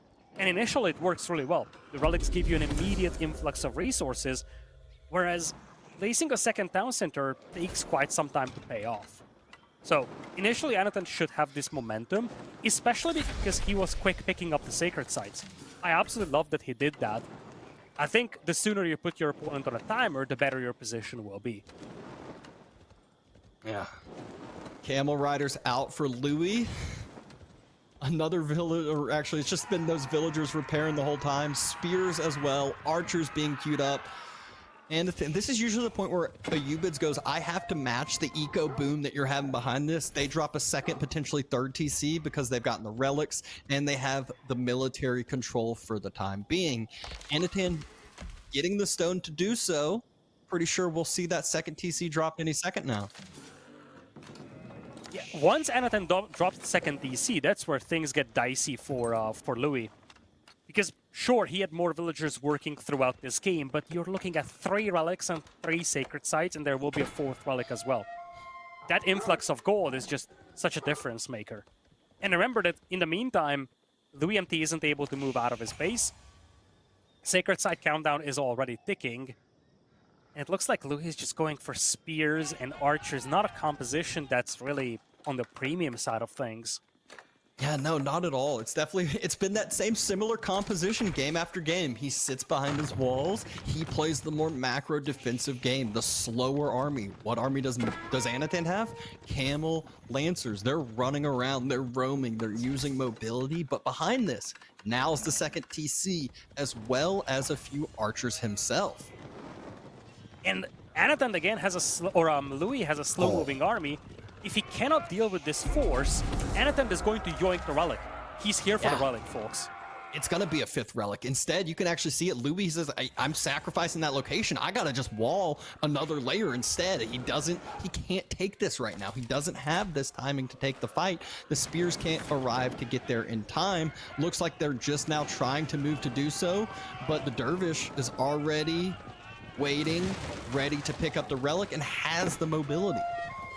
Yeah, that's the big thing here. If you only had a standard monk, it might be a little dicey, but dervishes will arrive just in time. Olo being popped. It's going to push away the spears. You gotta run for it, though, if you're Anotand. Yeah, and Anotand, he's starting to run on away. That dervish is just trying to create as much distance as possible, and the scout just pulling a few of the units as a distraction just for a little second, gives the dervish enough space to run. And Louis says, I gotta run as well. I cannot take the fight in open spaces, only in choke points, behind walls, places that the spears can actually close the gap. So here we are. Anotand again with the mobility, all the sacred sites, all the relics. loueMT does have a static composition, but compared to the previous game, this time around, I feel like loueMT is the one that needs to leave his base. So Anotand can just sit back and chill and wait for loueMT to come out. If anything, Anotand needs to get a market because he's floating so much gold. He needs to start buying resources at this pace. He's got 5 relics, 3 sacred sites. He needs to do something with that gold. Yeah, this is always the point where I laugh. Like you have so much passive gold income, you don't know what to do with it. You're like, I'm buying every upgrade I can. I'm queuing every unit that my food allows me to queue up as far as gold goes. But there's still gold sitting in the bank, and that's where you said it. Market makes perfect sense. Yeah, I think if you're Anotand, you're also considering some wars yourself. I don't see much of a mobility here from loueMT, but this is a decider game after all. why not get some walls up on the flanks and secure some extra trees, extra berries for yourself, and just play it safe. Now, loueMT does have a lot of spears, and Anotand doesn't have a huge force at this point. In fact, most of what he has could be dealt with using this army here. Anotand needs to be cautious because this is a scary force from Louis.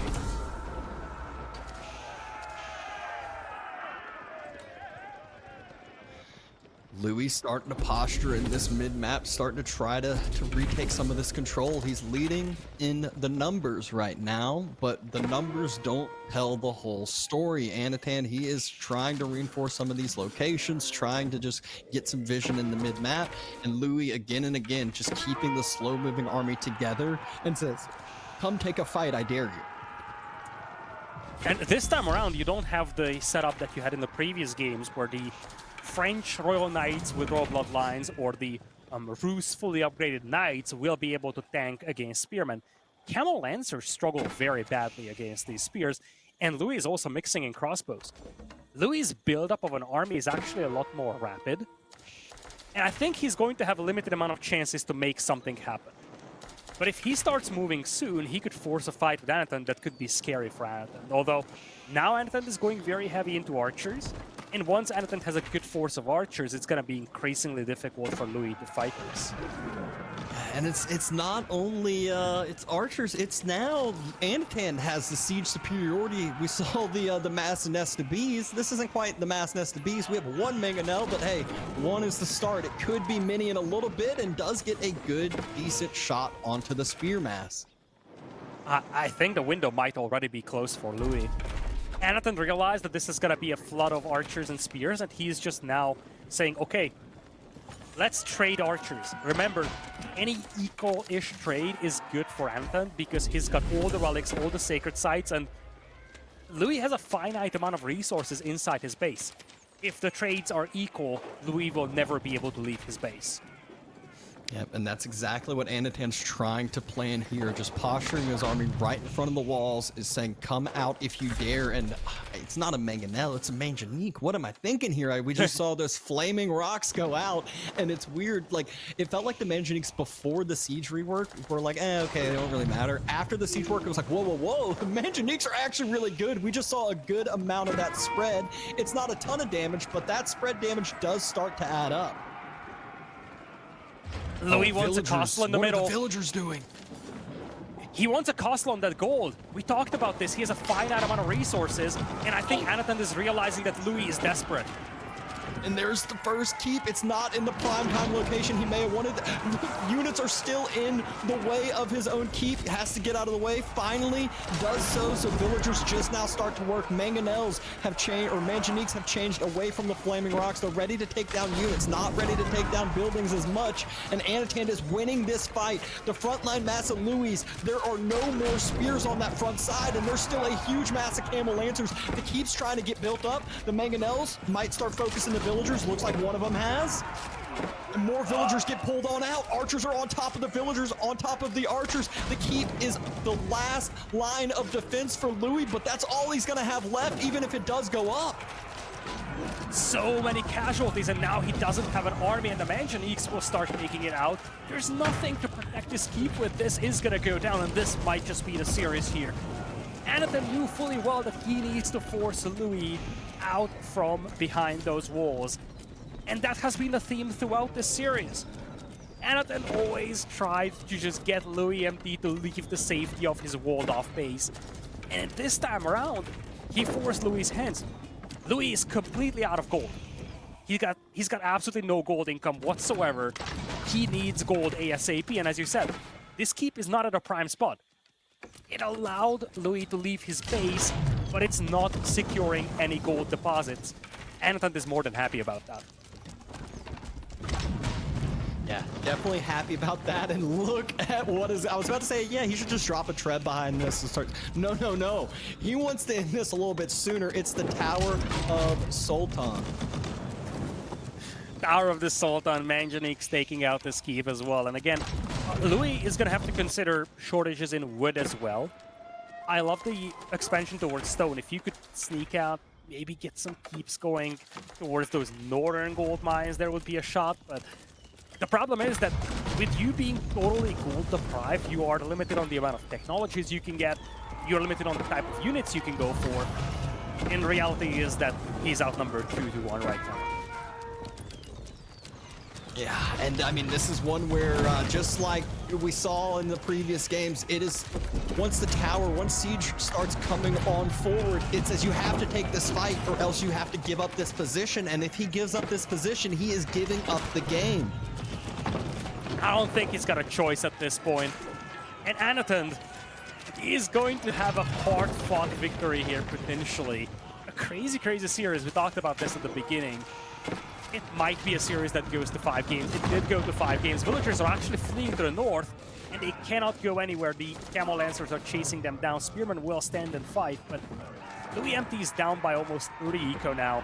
Sacred Site countdown is at 6 minutes. There are so many problems right now for loueMT to deal with. And I mean, so many problems that it just doesn't play out unless your opponent starts having some drastic oversights, but Anotand making the right moves, slow moving decisions, not overstepping his reach, not making improper decisions. He's at the risk of losing the Sacred Site victory condition to those spears, which is a little frustrating for him, but he did a nice job just microing away the camels, buying time for the archers to arrive. So far, this is the cleanest game of Anotand, and everything seems to be going in his favor. Very methodical game, and you always know when you're seeing this, and players are moving out for resources with just no walls. Louis has to do this. He's like, the only way he can have a chance to come back in is if he just doesn't get found out on this wood line. Oh my. Anotand is so sharp in this game. I think the previous game was a disaster for him where he just got landmark snipe, but this one is just going so well. Now he's taking out farms, and remember, Louis doesn't have a lot of wood to work with. Villagers on the wood line fell. Losing this many farms is a problem, and Anotand is just going to say, listen, you landmark sniped me in the previous game because I didn't want to fight. If you don't want to fight now, I will take out your landmarks. Yeah, and I love seeing these manganiques take down the farms. It reminds me of the old mangonels. We used to attack the middle mill and all the farms around it would just start burning. Well, now 3 manganiques, it has the same effect. Just everything is burnt in their path. The TC is about to get put onto fire. Ooh. And with Abba, there will only be 1 landmark left. And it's right next to the original starting TC, and you cannot even get away. He's actually refocusing on the houses now, saying, okay, you're trying to build up an army, I'll just stop you at that. 200 population against 160, and again, there's absolutely no goal to work with for Louis. It means that Anotand knows fully well how limited the amount of troops he has that he can go for. There are so few options right now with Louis without gold. Yeah, and this is a huge wood strain onto Louis, whether it's the houses, whether it's the TC, whether it's farms. Everything that he needs is costing wood. He needs more production. He needs more units. He needs more everything, and he just does not have it. He needs to pull a rabbit out of a hat over here. He's going to try his best. The final push here, trying to dive on top of the mangonels. Great surround by Anotand, not allowing any of those horsemen to get on top. Camel Lancers close the gap, diving on top of the horsemen as well. Perfect counter unit. Anotand doing everything he can to defend his villagers being pulled from loueMT. He is everything he possibly can to hold this push, but Anotand's numbers are staying strong, staying alive, and staying fit. Oh my, Anotand started focusing the villagers and just saying, okay, you can clean me up right here, but it's going to cost you, and boy, did it cost loueMT. After a spectacular series, which really had everything, from crazy comebacks on 4 legs to landmark snipes on Baldland, it looks like Anotand is going to secure this win, pushing loueMT down to the lower bracket and moving into the semifinals of the winner bracket himself. And the second series of the day, that is correct, guys. After a blazing fast first series, we are now finished with the second series of the day. And as we were kind of talking about earlier, as that game came to conclusion, you know, the graph just tells the whole story here at the end with the military value. The last 7-8 minutes, it was just all Anotand taking control, moving forward, and taking the victory. I think for the last game, Anotand was able to really exploit the playstyle that loueMT had throughout this series. This was really, the classic matchup where you had the knight cavalry style warfare versus this pike and shot trench warfare approach. And at the end of the day, I think in this last game, it really came down to the fact that Anotand just had all the map control and just tried to force loueMT out of his base. When this fight happened, it was just a complete disaster for Louis. But this game wasn't even won or lost in a single fight. This was more of a positional warfare style setup where Louis just had to leave his base and he simply couldn't. Yep. And this is one where a lot of times we'll see those points where army might be out of position. The keep does go up. The army's able to move forward. Gold gets resecured, map gets resecured, and then Anotand slowly starts moving positioning. But not this game. He did all the right moves. It felt like he was a step ahead of Louis at every single moment. Just great execution here when all of the importance was on the line with the series tied 2-2. Well, that said, was what was an absolutely impressive series, but we are far from being done. Looks like, however, we have Anotand ready, and he's going to share his opinion about this absolutely magnificent series.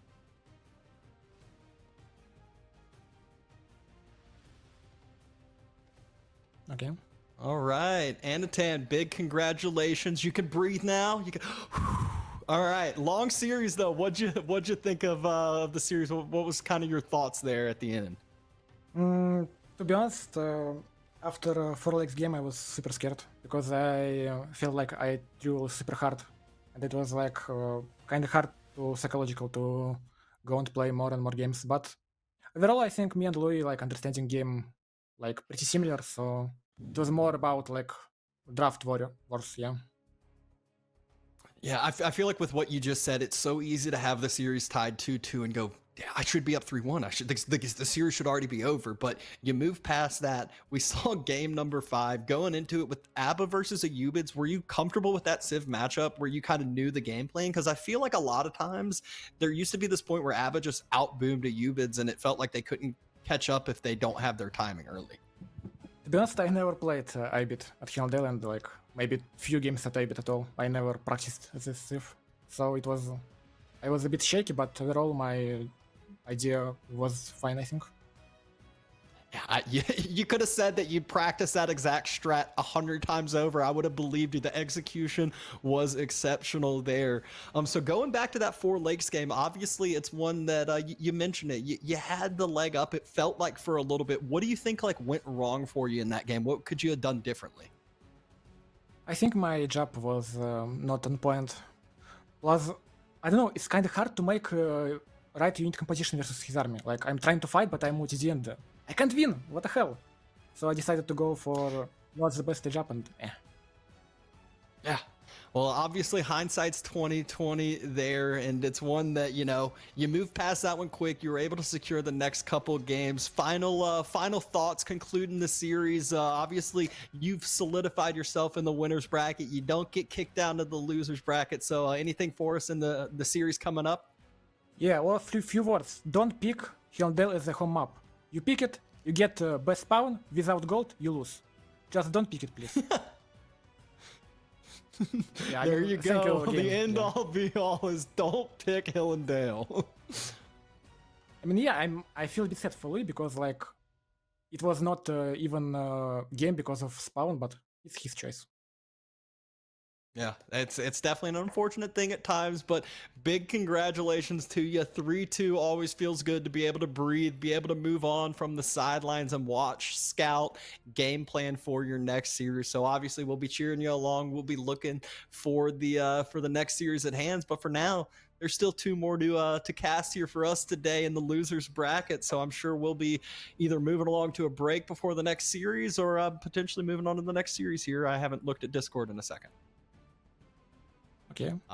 Let's go to a break. So I do appreciate that. I get a little bit of time to breathe, maybe get a little snack myself. So viewers, don't go anywhere. Go get a snack. Go to the bathroom yourself. But we got a ton more action here left today. And again, big congrats over there to you, Anotand. Yeah, thank you a lot. Thank you for cast.